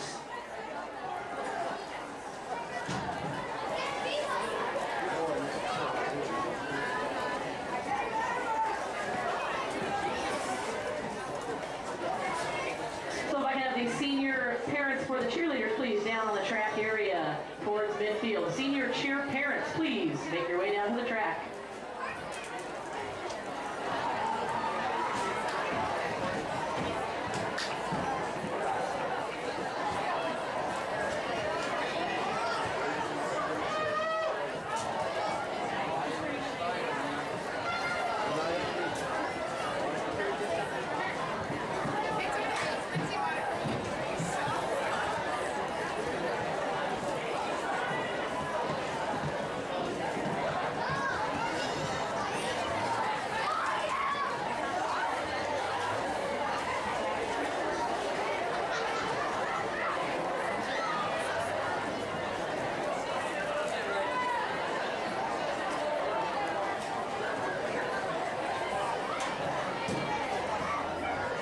Turk fans, it is senior night for our fall cheerleaders as well, so we'd like to take this chance to honor them and their parents for their years of dedication to supporting athletics here at Sultan High.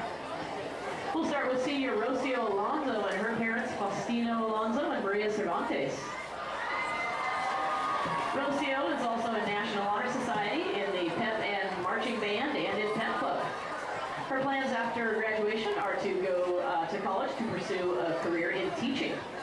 Her favorite cheer memory last year during cheer camp, Aranza and I ended up with the haunted dorm at Central. We both left to go do other things and we locked the doors. When we came back, there was music blasting in our room, even though we locked the door and unplugged the speakers. She says this is a true story. Her advice to those she leaves behind, don't be too shy to join clubs and sports. Get involved and make your high school experience the best. Rocio Alonso. Senior Emily Beach and her parents, Terry and Teresa Beach. Emily is in jazz band, marching band, varsity choir, and the solo and ensemble. Her plans after graduation are to go to vet tech school and work at a wolf conservation center. Her favorite cheer memory is at cheer camp when her and Chelsea took the mattress out of her room to go into Aranza and Rocio's room with Stella. She says all she'll say is it was great. Her advice to those she leaves behind: do not wait to join things your last year in high school. You will regret it. Take a chance and go for it. Emily Beach. Senior Chelsea Carnell and her parents, Jamie and Amy Carnell. Sultan High.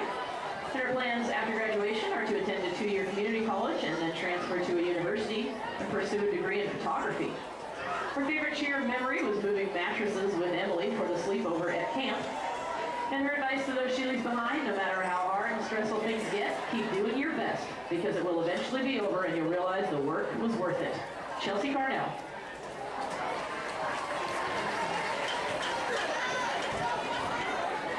Senior Aranza Chavez Gonzalez and her parents Simon and Lupita Chavez.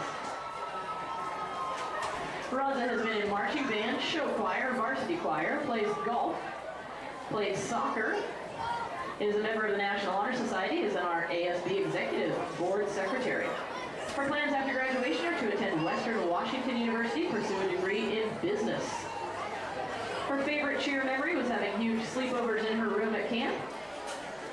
Her most favorite part was having met her very best friend Melissa for the first year of cheer. Her advice to those she leaves behind, don't join cheer for the uniform. You learn so much more from our wonderful coach, Catherine. The uniform is just a perk for all the hard work you put in. Aranza Chavez, sorry. Senior Asana Rose Gross and her father, Don Gross. Asana is in cross-country choir, on the senior night committee, and in ASB. Her plans after graduation, she would like to move back to her beloved sunny California to pursue a career in music and perhaps get into flight school. Her favorite cheer memory was during one of the summer practices. Dylan James tooted. She was the only one standing next to him. He told her to be quiet, and she said, don't tell. Her advice to those she leaves behind is respect those around you and remind your teachers every day of how amazing they are. They deserve more credit than they receive. Hashtag Fuller is the best. Hashtag Trich is the kindness. And hashtag Mr. Gross, I love you. Asana Gross. Senior Haley Jones and her parents, Trenda Walter and Tim Jones. Haley is a member of the National Honor Society and plays basketball and softball. Her plans after graduation are to take a year off and enjoy life. Her favorite cheer memory when Wendy jumped off the stage and forgot how to land. Her advice to those she leaves behind, work hard, be fierce, and own it. Haley Jones. Senior Rakenna Sandy and her parents, Billy and Cody Sandy. Rakenna's plans after graduation are to go to college, pursue a degree in forensic criminology. Her favorite cheer memory was at cheer camp. The coordinator had written her name Big Kenna, so everyone thought that was her name. Advice though she leaves behind, raise the bar. Stop caring so much about what people think. Odds are they aren't even thinking about you. It's loud out in the world, and for some reason, people might want to see you fail, so don't let them. Rakenna Sandy.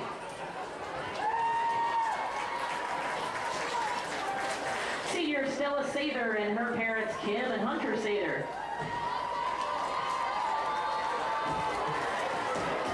Stella has played volleyball, was a wrestling manager, has done cross country, softball, and is in FFA at Sultan High.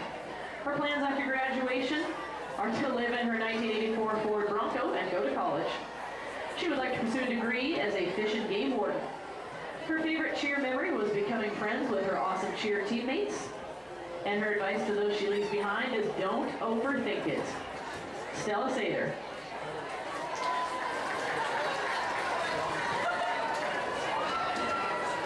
And last but not least, senior Dylan James and his parents, John James, Heather Bleakney, and Monty Bleakney. Dylan's plans after graduation are to attend college to pursue a degree in law enforcement. His favorite cheer memory was getting to meet so many other teams and making amazing friends. And his advice to those he leaves behind, work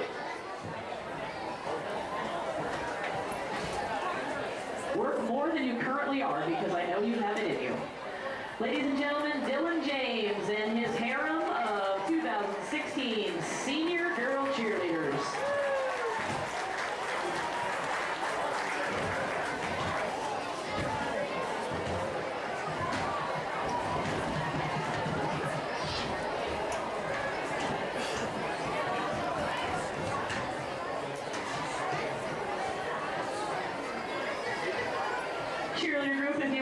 squished together for a picture, I'm going to take a rest. The rest of you can go get some food or drink at the concession stand.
This is a lot better.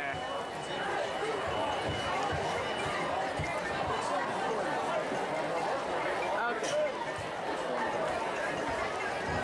I don't know, but it's winning. That's why he's got that.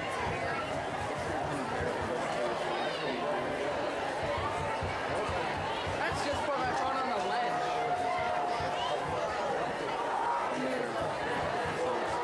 Oh yeah, and let's put a spillable drink next to it.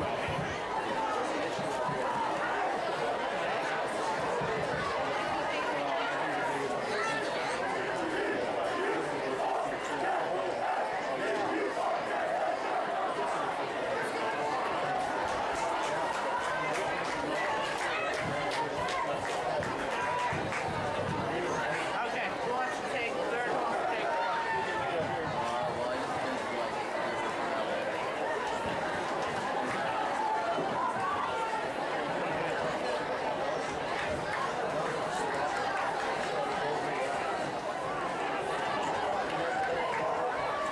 I say next meeting. Go Turks! Next Turk Pride meeting that we have, so Monday, we push for getting a new camera. Oh, hang on, could you take third, actually? So, What? Hi, welcome back, Turk fans, to the second half action here at Homecoming 2015. Turks facing the Virginia. So, for those of you just joining us, we kind of encapsulate the first half, Ryan, inopportune mistakes and turnovers. Well, the Turks needed to stay on time and not turn the ball over. When I say stay on time, they needed to capitalize on every drive, every time they had the ball, they needed to capitalize. They haven't been able to do that. They had a missed field goal. They had penalties when they were down there. They called back a touchdown. They had 2 turnovers. They had a fumble and an interception. That's not going to help you win the game. No, Once again, Captain Obvious to the rescue. Captain Obvious. Okay, Sam and Zach Horns back in for the Turks, who will receive the second half kickoff. For our lovely TurkPride.tv fans out there. starting to lose my voice a little bit, so you guys are.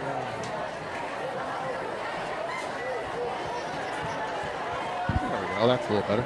Yeah, you sound better. Yeah, the first time the game was covering that, so that headset. Some of our fans out there wouldn't mind if I lost my voice. He wants. Oh, okay. Well, So the lovely and talented Jen Moon's going to join us here. We're ready for the second half kickoff, and the Turks will be receiving. Kickoff to the Turks.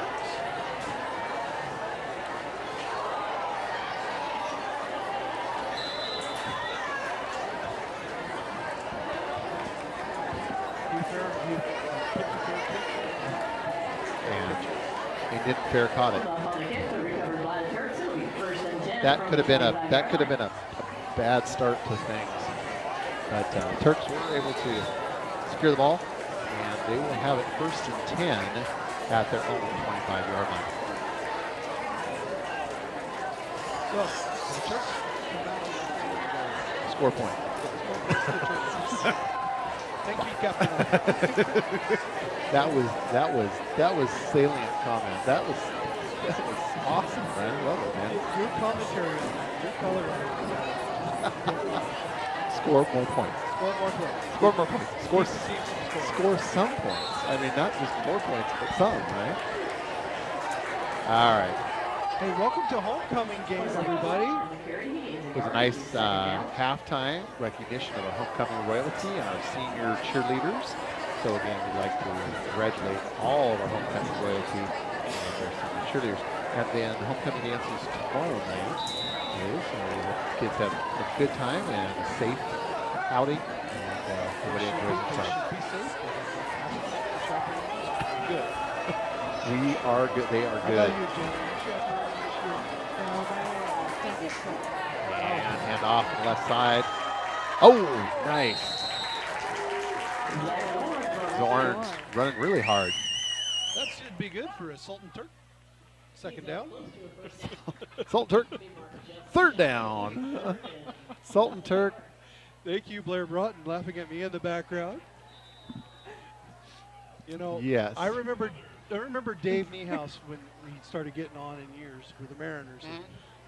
Swung on and belted deep to left field, going. Caught.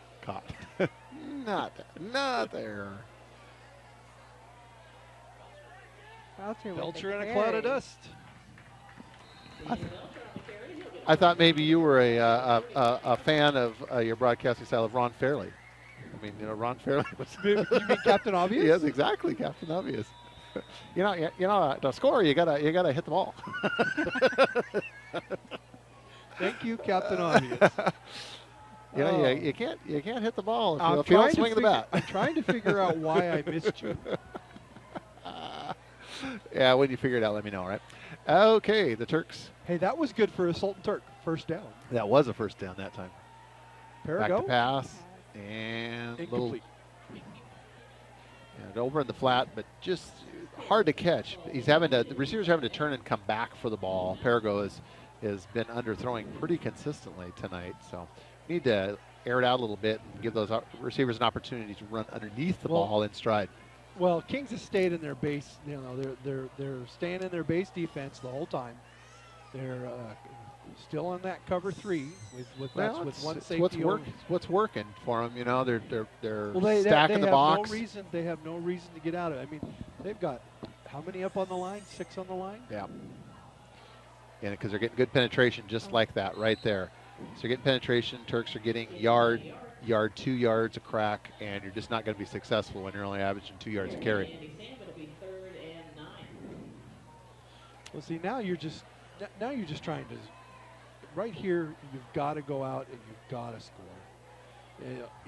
Whatever momentum or excitement you got from going out at halftime and thinking you're going to go out and change this game around, it's going to be a whole lot harder if we don't go down and score on this possession. These fans really want to get excited. They really want something to cheer about here. I mean, I can see them. They're just right on the edge of their seats, and they really want to support and cheer for this team. There we go. That's not going to do it. The Turks did not have a receiver in the vicinity. I'm not sure who the intended target there was, but Perigo kind of threw it. Oh, we got a flag at the end. Could have been a little maybe unsportsmanlike or taunting or something like that.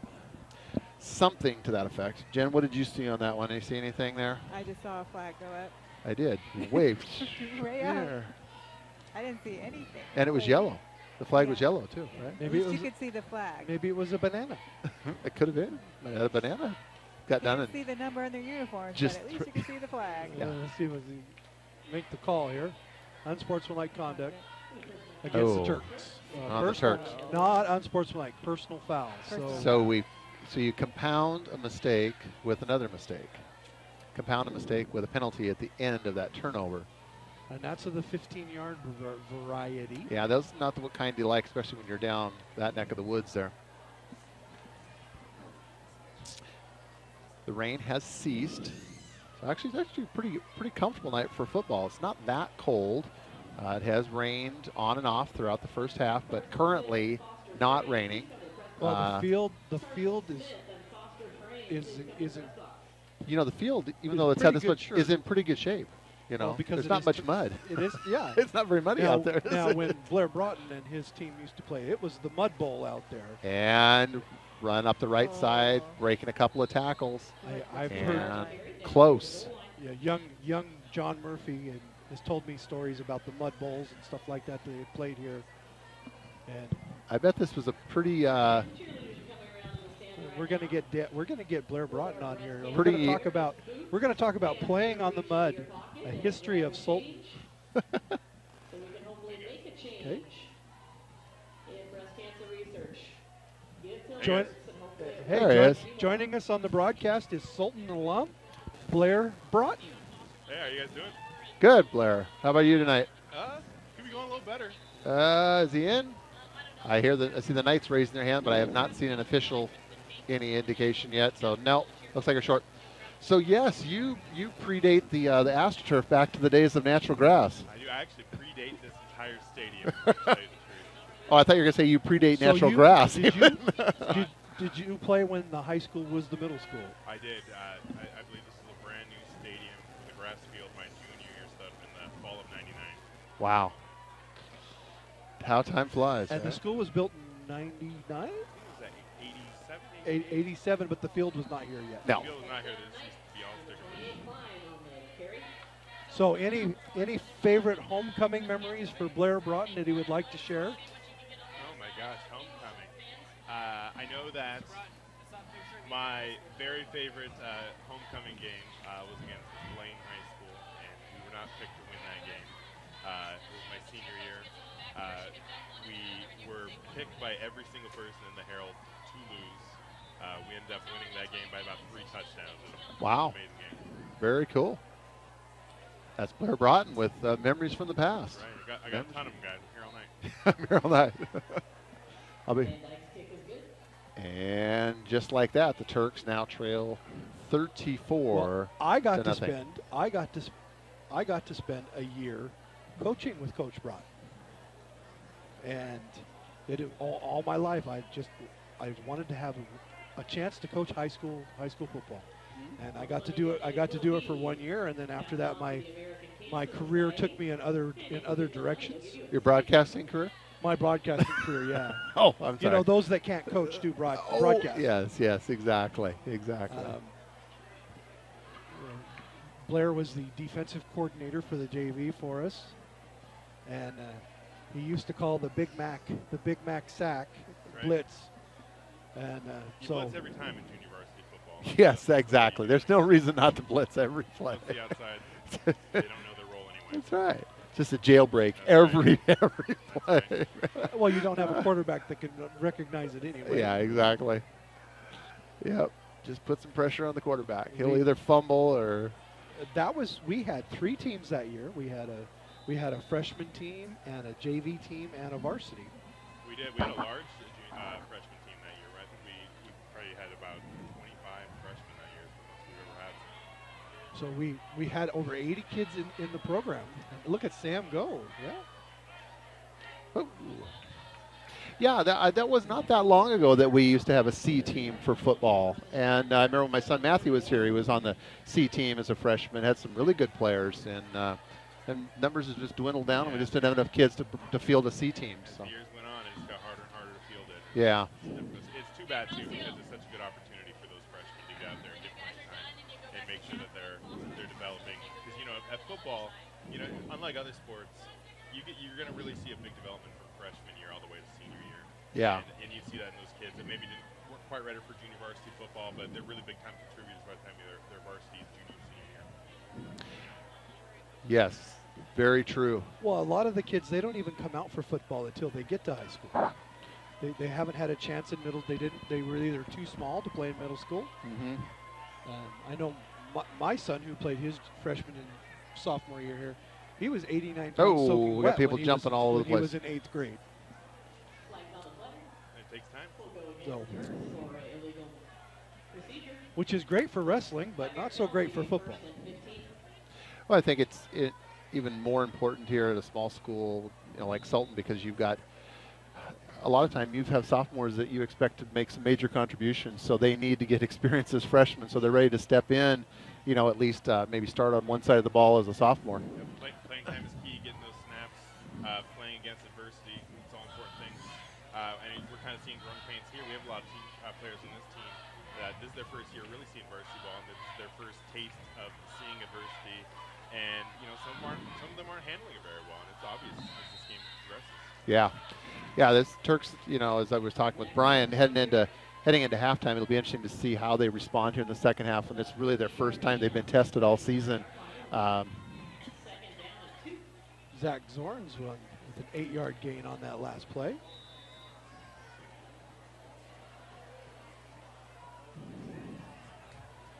But I can mark varsity high school football coach, not head coach, off your bucket list. Off my bucket list. There you go. Now, what syndicated broadcast TV show is that? Your next thing, Brian? Or? Oh, on his feet, still churning. Is that Belcher? Yep. Must be. I can tell by the way he runs. Can you tell by the players bouncing off him? Yeah, bang, bang, bang, bang, bang. I mean, he didn't make a whole lot of yardage, but he sure runs hard. Oh, he yeah. runs super hard. And, you know, I think Coach needs to stick with this north-south running here. Kings Garden has so much lateral quickness on defense. They're just all over the field.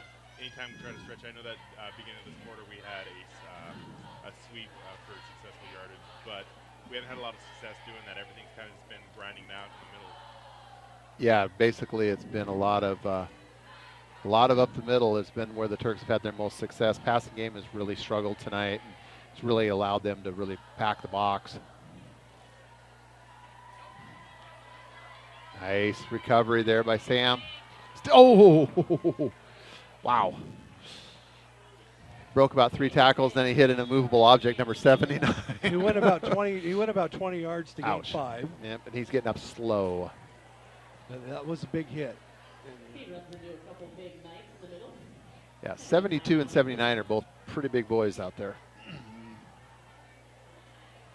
And they're taking the knee out there and tending to him. But he's up. Looks like he's going to be okay. Just got shook up a little bit. And Andy's going to be all right.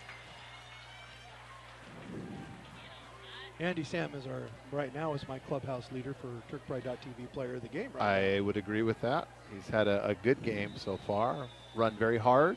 And he's got some contributed and been a big part of the Turks offense tonight.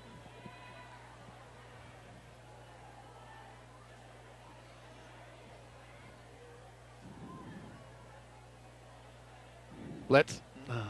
Oh, got past it. Got blocking. There you go. One more to beat. Keep your feet. Oh, got him. Shoestring tackle there. But reacted nicely, evaded the blitz, About and a made 15-yard gain on that. nice yardage. Our guards did a great job for them. They really got out there. They got a good block edge.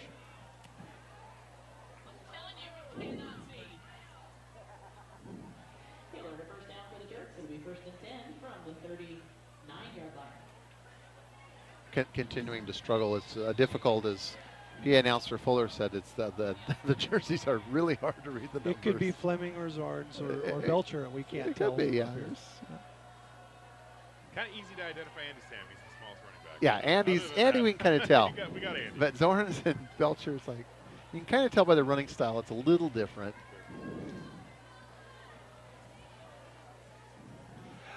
And in a quickly expiring third quarter, Brian, we're down to almost about 5 minutes Yeah, well, to go. Andy Sam came out for wrestling last year for the first time. Uh-huh.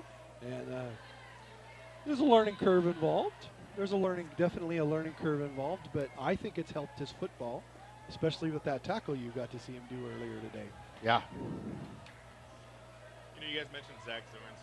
He's been a pretty good contributor for the Turks this year, and he's kind of another one of those kids that really didn't get an opportunity. But that would be Change in him right direction. there. Change. He takes a minus 5 yard play and makes it positive yards out of it. He ran a long ways for 3 yards. But you're right. Zach Zorns came in as a freshman, and I was his junior varsity coach, and you know, he just came in. He was really undersized. He really needed a lot of maturing to do physically, not mentally. He got the game. He's a very smart kid. He would have really benefited from getting early snaps. We didn't play a lot as freshmen. Right. Really contributed to junior varsity sophomore year, but I think he really would have benefited from having that freshman team. And it's so important to have numbers out for football to get those kids those experiences and those snaps. Yeah. And once again, look what he's done. That's Belcher there. Belcher goes beast mode and down to the 20-yard line. Nice run by Belcher. It's a down play there. Great blocking by the Turks. So the Turks got a nice little drive going on here. See if they can get something. Unfortunately, they've been in this position before and then have just been unable to either by a turnover or penalties, just have been unable to punch it in tonight.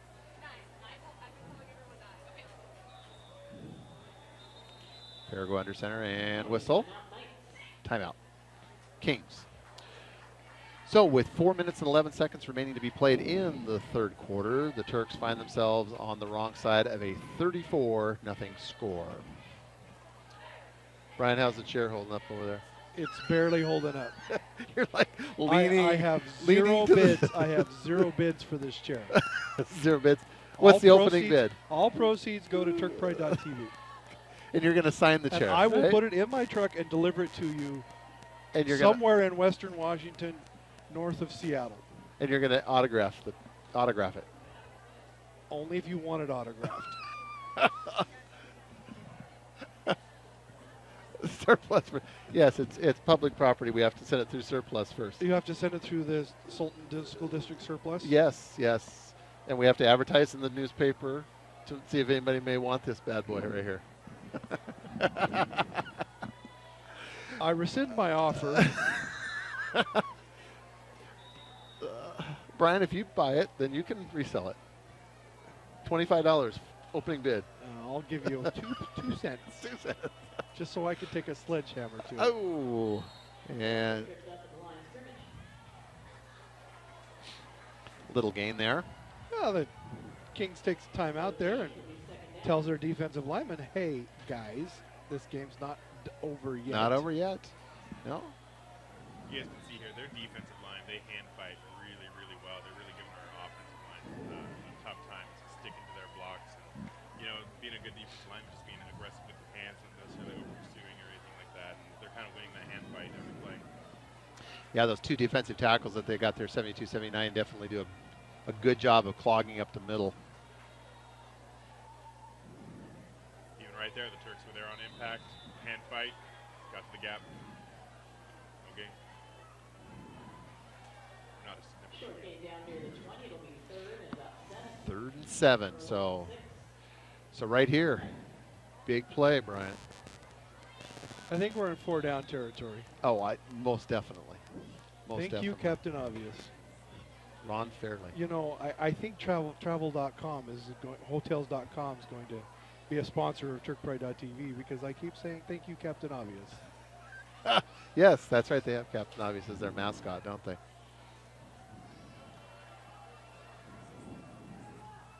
Hand off, right side, Sam, and runs hard, getting close to a first down. That's going to be short by about half a foot. Yeah, pretty close, Brian. Yeah, about a yard. About a yard. Got to get something here, Brian.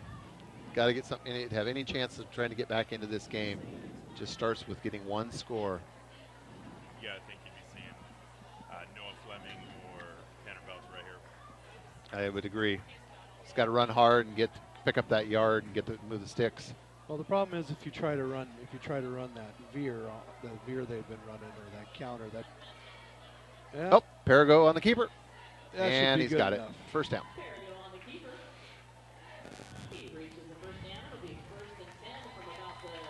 You too can be a sponsor at TurkPride.tv. Yes, they can. How could we do that, Brian? You just contact the Sultan School District And talk to Diamond Dave Moon, Diamond Dave Moon. the say, advisor extraordinaire. I want to give money to Sultan's Tech Club to provide TurkPride.tv. What does that get me if I am a sponsor here? Well, if you are a sponsor, Blair Broughton, you will get shout-outs at every broadcast. Yes, we can say this kickoff brought to you by Blair Broughton. And when the winter sports come, you'll be a part of the TV at the scoreboard table down there. Oh, nice run. We'll make you a commercial for Blair Broughton. See, I don't have a business, but I'd like some more Twitter followers. Well, you're fighting Brian here for the Twitter. How many, Brian? I'm at 130. 130. Wow, that's impressive. I was at Yeah, 70 last he's year. almost doubled from last year. Kid. Wow. Oh, is that Perigo that's down? No, somebody else with pink socks. Yes, so Brian has got lots of Twitter followers. Brian. Yeah, we'd like to tell you who the injured player is. However, we cannot make it out. I want to give another shout out to all of our listeners and people watching, wherever you are. Thank you for being a part of TurkPride.tv today, live at the homecoming game. We do. We appreciate. We have a lot of fun here, but we do sincerely enjoy doing this, bringing these broadcasts to you. It's a lot of fun, and we hope that you enjoy it as we do what we like to call sports entertainment, a mixture of sports and entertainment. Now, Blair, what would you have done if when you went to Washington State on a homecoming night if you'd have been able to tune into TurkPride.tv? What would I? Well, gosh, that would have been great. They would have had fast enough internet back then. I was still on dial-up back in those days. That's so sweet of you to think that I could stream something. But no, that would have been amazing. Hey guys, speaking of listeners and people who follow Turk Pride TV, I'd like to say shout out to Derek Bargman out in Nebraska, who I know is listening right now and watches very, very religiously. So shout out to Derek. Yeah, and Molly and the two boys. We've got Burke the Turk and Giggles Barkman. That's right. We have viewers as far away as Nebraska. Actually, we have Florida. Florida. Wow. Last year we had New York. As far as New York. Up to you, New York. I've got to be a part of it. New York, New York. Old Blue Eyes has nothing to worry about with us. I want to wake up in a city that doesn't sleep. All right, so they're talking it over here. Minute 25 remaining here in the third. Turks knocking at the door, but we've been here before, so let's see if we can come away with something. Knock, knock, knocking on heaven's door. Brian, is this like name that tune? Knock, knocking on heaven's door. Brian's going on a little sleep. You look like it's been a long day, big guy. Yeah, Brian's like going to fall over this chair. All right, Perigo under center. The voice. Handoff up the middle. He's going to throw Oh, it. he's going to throw. Oh, underthrown again. That's been consistent. Perigo has been underthrowing consistently all night long. He's got to give those receivers an opportunity to get up and go for that ball. Well, in his defense, there hasn't been anybody open. He's had to really try to thread the needle on it. Yeah. And Well, I'd rather didn't really help us there. We had two guys around this. I'd rather see him. I'd rather see them come back to the ball and have him underthrow it than overthrow it, which he's done twice. And you saw what the results were when we overthrew it. That was bad. So the Turks got a lot of work to do before the Black and Blue Bowl next weekend at Granite Falls. Yes, game is away at Granite.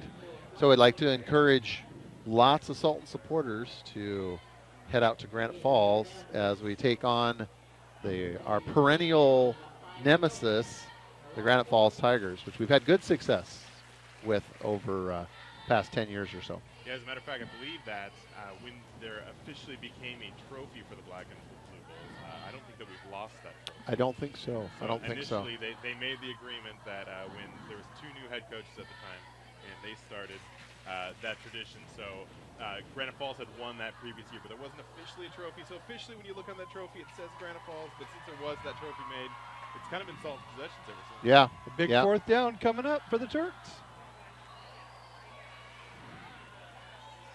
Belcher. He's going to be short. And he's short.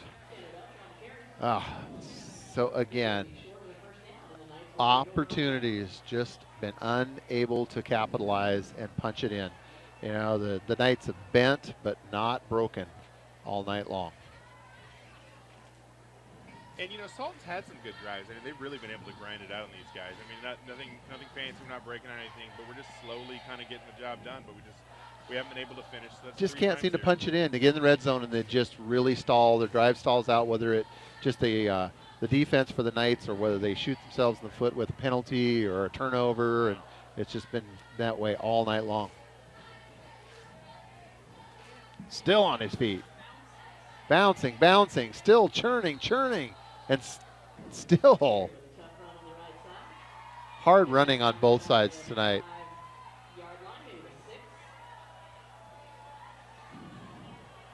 You know, in this day and age, there's lots of spread offenses, things like that. You don't see as much ground game as we've seen tonight from both teams. I mean, they just really have focused on running the ball. I mean, I realize the Knights have had a little success and made a couple of nice completions, but for the most part, it's been the ground game for both teams. Well, in Kings is traditionally they've been more of a passing offense. Yes. But I just kind of think that, you know, the way that their coaching staff works, they're gonna do whatever that quarterback can do. This quarterback has terrific feet, great lateral quickness, and so they're just kind of using that to their advantage. Right. Yeah, Blair, I think you're correct. Is that, you know, they're just, and you do that with any team, is you realize what your quarterback's strengths are, and then you try to develop an offense that best utilizes their talents. And you know, the Kings quarterback is not a great pure passer. He's not. He's adequate. He's able to kind of mix it up and keep the defense honest as far as that they can't just cheat up on the run, but definitely not the kind of aerial attack that we've come to see from Kings. But he's a great athlete, I'll tell you that. Oh, yeah.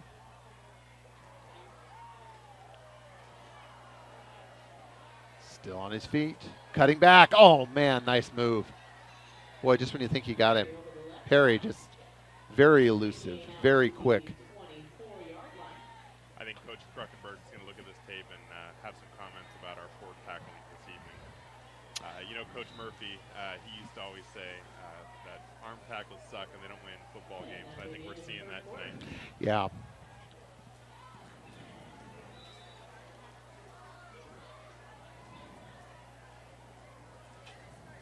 And we got a timeout. So,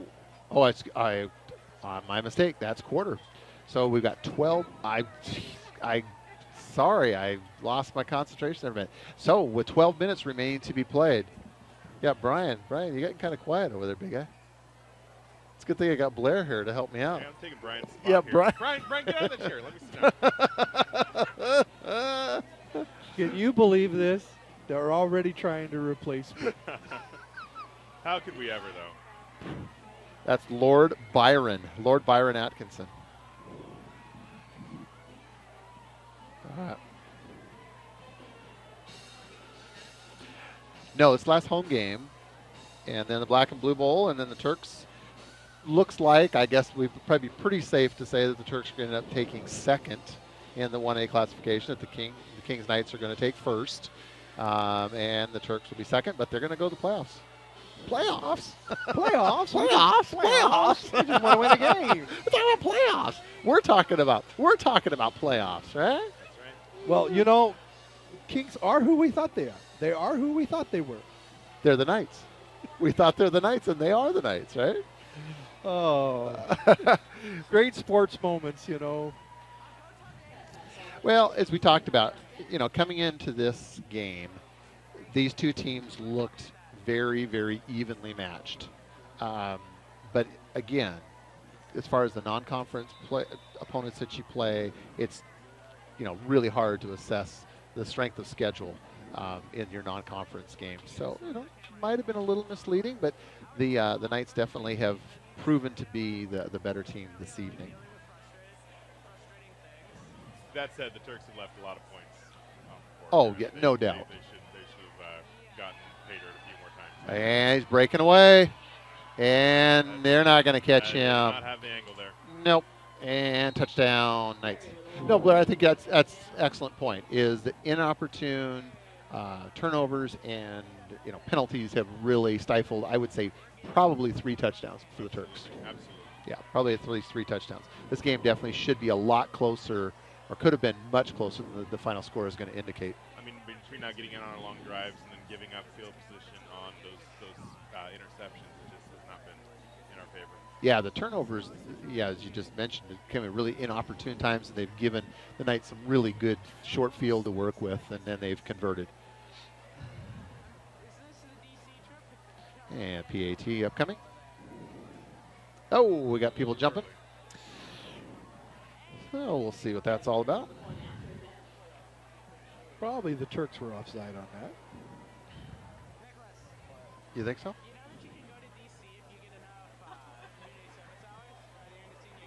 Captain Obvious. I'm giving you a hard time, Brian.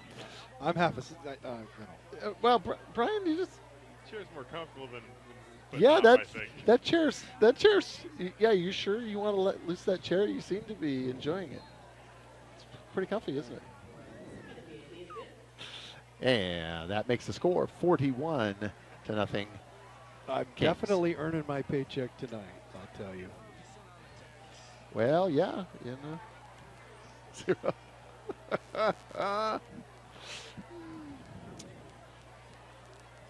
Yes, Brian Atkinson is the only paid member of the TurkPride.tv staff. We all have to work for free so that Brian can have his paid in Turk Pride points. Turk Pride. What are Turk Pride points? I just made it up. You just made it up. What the heck does that mean? I should be able to use Turk bucks to go to concessions to get a hot dog.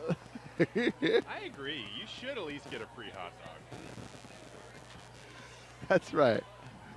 Call now. That's the key word. Call now. I need to know what the key word is. Be the 10th caller, and you'll get some Turk bucks. In fact, I'm going to go down there and try to work that angle.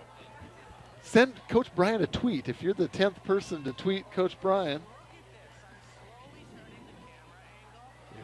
Send me a tweet at Coach Brian, Coach Bryon, all one word, at twitter.com. Yeah, Blair, do you know that Brian's running pretty much neck and neck with Kim Kardashian for a number of Twitter followers? I mean, he's really racking them up, man. She hit 1 million and then started over at 0. Coach Brian is a celebrity spouse away from the reality show. Oh, yes. Well, my wife is beautiful. Oh, yeah, there's a nice return here for the Turks. Oh, big block. Yeah, oh, still on his feet. Woo! And the fans, like I said, they're just waiting for something to cheer. Oh, getting up slow. And that Zorns is getting up still on the And count. Zach Zorn's hamstring decided that, or hopefully that's just a cramp and he's going to be all right. Oh, he's on his feet. But he is limping, I think. Probably a cramp, Brian. Here we go. Replay here on TurkPride.tv. Zorns makes a nice block there. Actually, that's just the delay of the screen that we're watching. Oh, okay. The stream. Oh, sorry. Well, that's all right. It's our crack all volunteer staff here on TurkPride.tv, right? All righty. Is that? Well, we've got some good field position inside on the 39-yard line. Hand off to the right. Andy Sam. Andy Sam breaks a couple tackles, still on his feet, all the way down to the 21.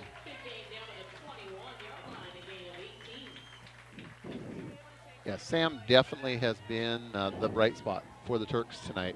Explosiveness, and for his size, I mean, he runs very aggressively for somebody of only 5'5" in stature. Yeah, Sultan has a lot of fast kids this year, but I would say that Andy's probably the shiftiest of the crew I That's a always good thought word. he I was. like that. I always Shifty. thought he was kind of shifty. People have said that about you too. Well, that I actually was a running back in the day. Were you? Yeah. Wow. I Were you was a- shifty? I was slow. I couldn't. I had the moves, but they were too slow. You were too.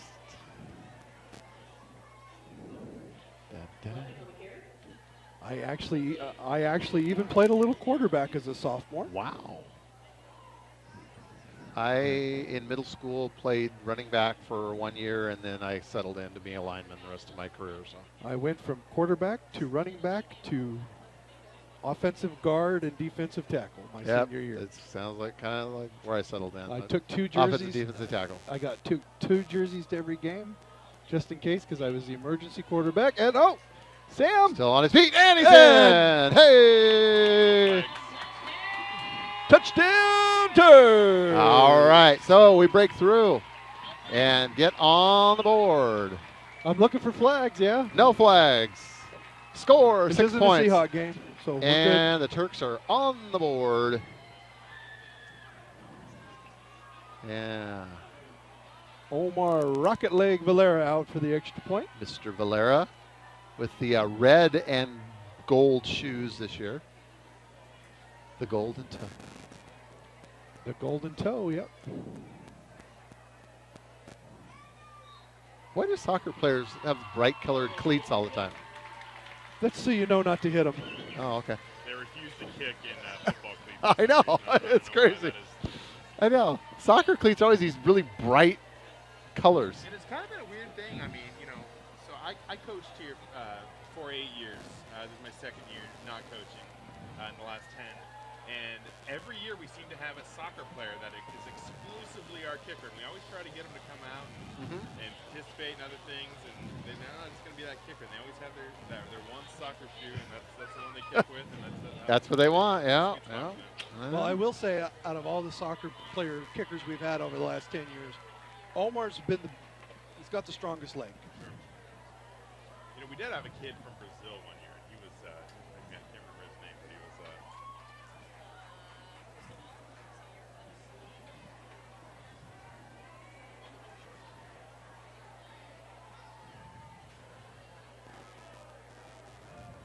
So we only need to score 5 more touchdowns.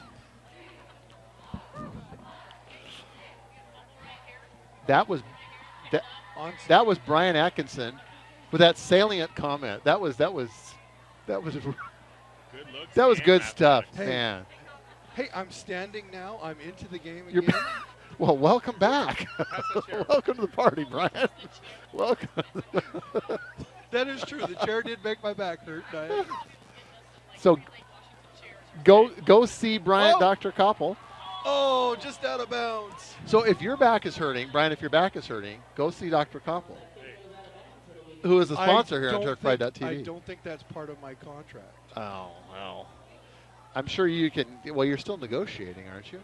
I'm always negotiating. Always negotiating. I find it interesting that we score a touchdown and we standing again. It's kind of bandwagon-esque. I know it is, Brian. What do you? Well, I was a San Francisco 49ers fan in another life. Welcome back to the party here, pal. All right, first down.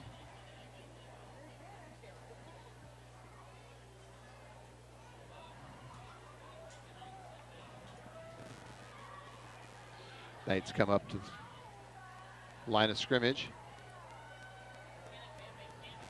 First down on their own 46-yard line. Handoff up the middle and no gain.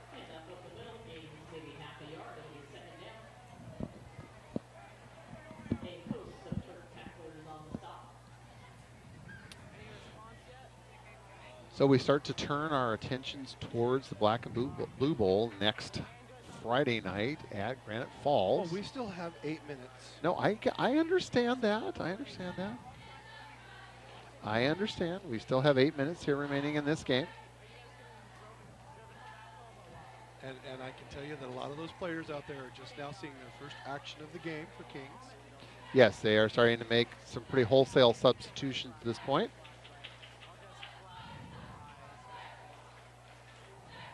Run up the right side. Number 21 breaks a couple tackles, still on his feet, and out of bounds.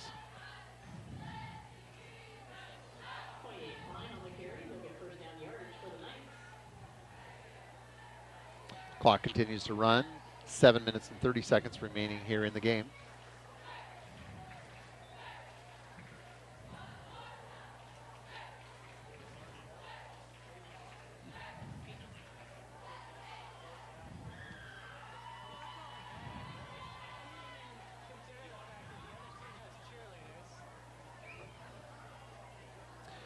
And the Knights taking their time, coming up to the line of scrimmage as the clock continues to run. Handoff over to the left side. Breaks a shoestring tackle, and oh, nice. Nice stop by the Turks. Zach Zorn's looking like a wrestler there. Taking that. Yeah, exactly. Brian wrestling. They said the word Blair said the word wrestling. Brian's And I ears woke up. perked. Brian's ears perked up. Wrestling? Did somebody say Wrestling? wrestling? And we'll be bringing you the Sultan Invitational all day on TurkPride.tv this year again. And Over short gain of about over 2. 8 hours of high school wrestling action live here on TurkPride.tv. I know you love that as something you really look forward to. Something you probably don't look forward to because they put you in the room Yeah, I get stuck in the cave, yeah. doing brackets. Punching numbers into the computer all day But long. you can watch it on. Oh, yeah. set No, it it's up and it's all watch it. good. Something I enjoy doing. This will be my 4th year, I believe. 5th year. Well, I did it one year and they wouldn't let me ever do it again afterwards. Pass deep. Oh, just overthrows his intended receiver, number 25. He stopped. He looked back for the ball and he stopped running. If he would have kept running, he would have been able to. Now, I know that this quarterback hasn't been playing all game, but I think that's poor form, throwing bombs at this point in the game. Yeah, I would agree. I would agree. Just continue to keep running the ball like they've been doing. Now, we want to remind our fans that PA announcer Fuller just said exactly what I was going to say. Yeah. Please stick around at the conclusion of this game for the award-winning And I Sultan do High know School I Marching wanna Band will be welcome performing. all of the marching band parents, friends, and family that are Pass. going to be joining us. And in. Probably just now tuning in. And don't see the signal. Completed pass. Yep. Well,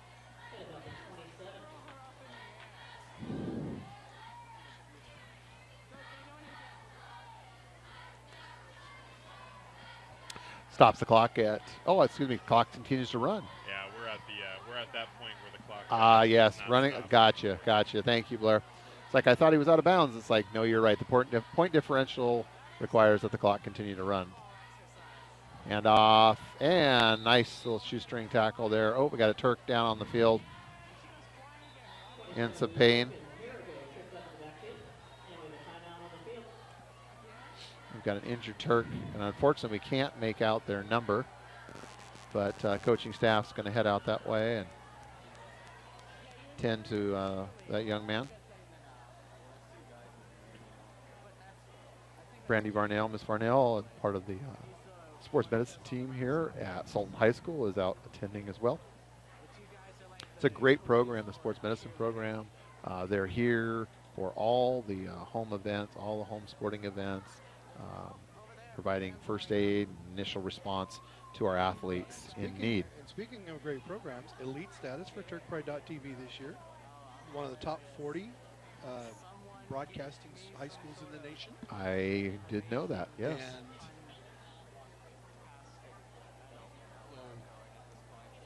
we've got a couple of big things coming up. Right now we're in negotiation to broadcast one of the classifications for high school wrestling at the Tacoma Dome in the finals. And yours truly will be there with my son, Justin Atkinson. That's will be joining great. me on the broadcast for that this year. That would be exciting. And we're also going to be doing the Thursday Friday action at the Tacoma Dome for boys and girls basketball. I had heard about the boys and girls basketball. I had not heard about the wrestling. So that is exciting. This program has, from its infancy and how it has grown over the years, is just an amazing And that's in no small part to Dave Moon and the leadership that he has provided with the Tech Club, and getting Belcher coming off the field. And getting kids excited about doing this and being involved, and it's really has become something special. That young man has given everything he has. Yeah, he's a warrior. There's no doubt. He is a warrior. And flag on the play. Yeah, that's not necessary there, Mr. Referee. Oh, that's Brian Atkinson there, making a derogatory comment about the officiating staff. He'll be fine soon. Waiting for a statement from the Cascade Conference. Brian is yes, he's on the Christmas card list of All the. I said that was it wasn't necessary. Hashtag Turks first. So, are you disagreeing with that call? Yeah, it's a cheesy interference call. It's there's 3.5 minutes to go. The team that's up by 35 points or 36 points or whatever it is throwing the ball, and shouldn't be doing Bobbles it, and a host of Turks swarm and tackle for about a 4-yard loss. So, Brian, tell us exactly how you feel.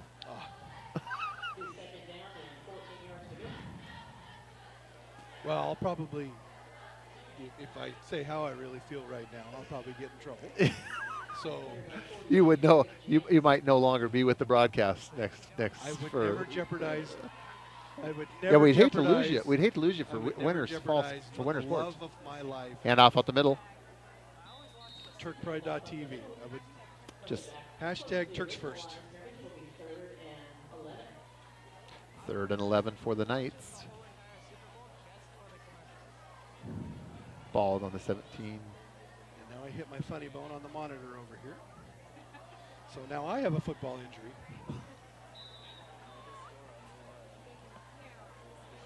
Job-related injury, huh? You gonna file an LNI claim? Rolling to his left, stops, throws deep towards the end zone. Touchdown, Knights.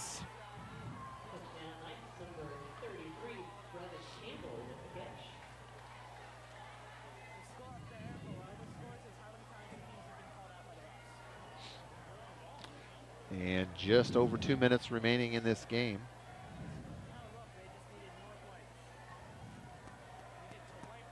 What can I say right now other than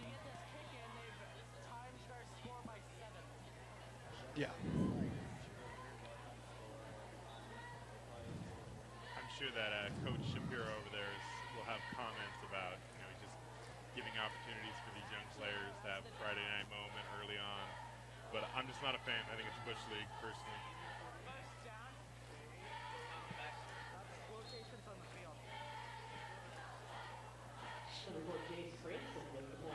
And it makes it now 48-7. Turks trailing the Knights, and just a little over 2 minutes remaining in this game. So, the Knights definitely making a statement tonight. Have been able to, for the most part, score when they wanted to, have moved the ball consistently. The Turks obviously have helped the cause a great deal in providing some inopportune turnovers and penalties that have taken them out of opportunities to score time and time again. You're up by 40. You're up by 40 points, and you're throwing the ball 3 out of 4 plays down on the 20-yard line with 3 minutes to go. Yes. Brian Atkinson. The discretion is the better part of valor, right? There you go.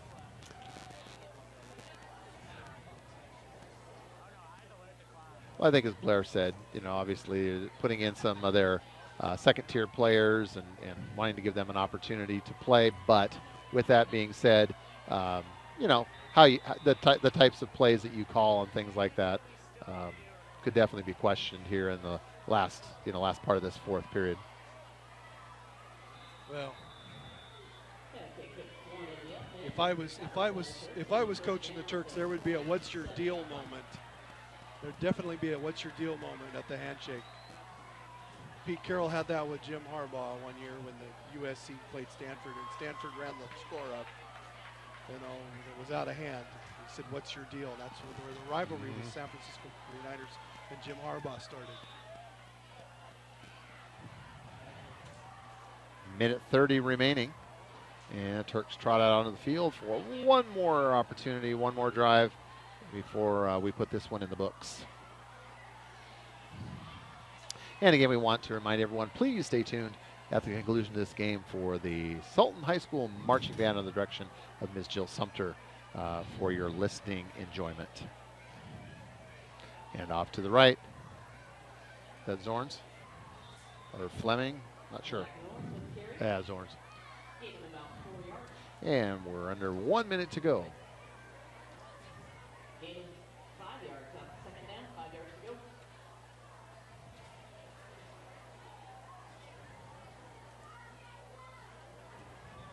Well, I don't think this game turned out anywhere close to what everybody was hoping for coming in here to tonight. Lots of excitement, lots of anticipation for this game, and it just didn't turn out the way the hometown fans would have liked.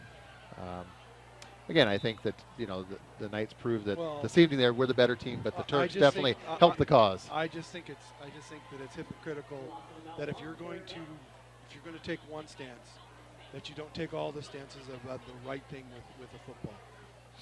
If you're going to take one stance, we're going to play the game anyways because it's the right thing to do. Well, then you don't run the score up and keep throwing the ball. You've got to be consistent. You don't get to pick and choose your moments on that. I think I hear what you're saying. I definitely hear what you're saying. Last play of the game right here. And Perigo scrambling around, and still on his feet. And that will do it. So our final score tonight from Sultan High School, homecoming 2016, the Turks on the short end of a 48-7 score. Hashtag Turks first. Hashtag Turks first. So one more to go, and then on to the playoffs. Playoffs. Now I heard a rumor that there's a possibility that we're going to have a home play-in game. That Blair, I asked that earlier, and I don't know the answer to that question. They're obviously the Turks are going to be second, obviously behind the Knights. They beat Cedar Park, they beat Whitby, so those are the other two single A teams in the Cascade Conference. So by sheer head-to-head, regardless of what happens against Granite Falls next Friday night, they will take second place, and that will head to the playoffs. Teams are shaking hands here at midfield. And again, the band is lined up, and they're going to be out there performing for us shortly. All right, so Dan, thanks for being here. Yeah, thanks, Brian. Thanks for staying awake for the whole game. We almost lost you there for a while, but then you bounced back. Oh, we scored. That's right. And Blair helped fill in while Brian was taking a nap. So. Thanks, Blair. We appreciate your comments and input here in the game tonight. Yep. All right. So, Brian, are we ready to sign off? Anything you would like to say here before we let people? We're going to go ahead and sign off, and we're going to let the marching band. Let them enjoy the band. And then we'll go off the air when the marching band is done. Off the air. Completely off the air. Hey, guys. Dave Moon. Hey, don't forget to set that camera for the band, okay? Yeah, we got you want a little wide angle is what you want going on here? Yep. There we go, like that. How's that look, guys? Tell us how that looks there. That look better? Okay, cool. That looks good. Perfect. All right. Well, we're going to go ahead and turn it over to the band and let you enjoy the performance from the award-winning Sultan High School Band under the direction of Ms. Jill Sumter. And for all our sponsors here on TurkPride.tv, for Dan Baller, I'm Coach Bryant.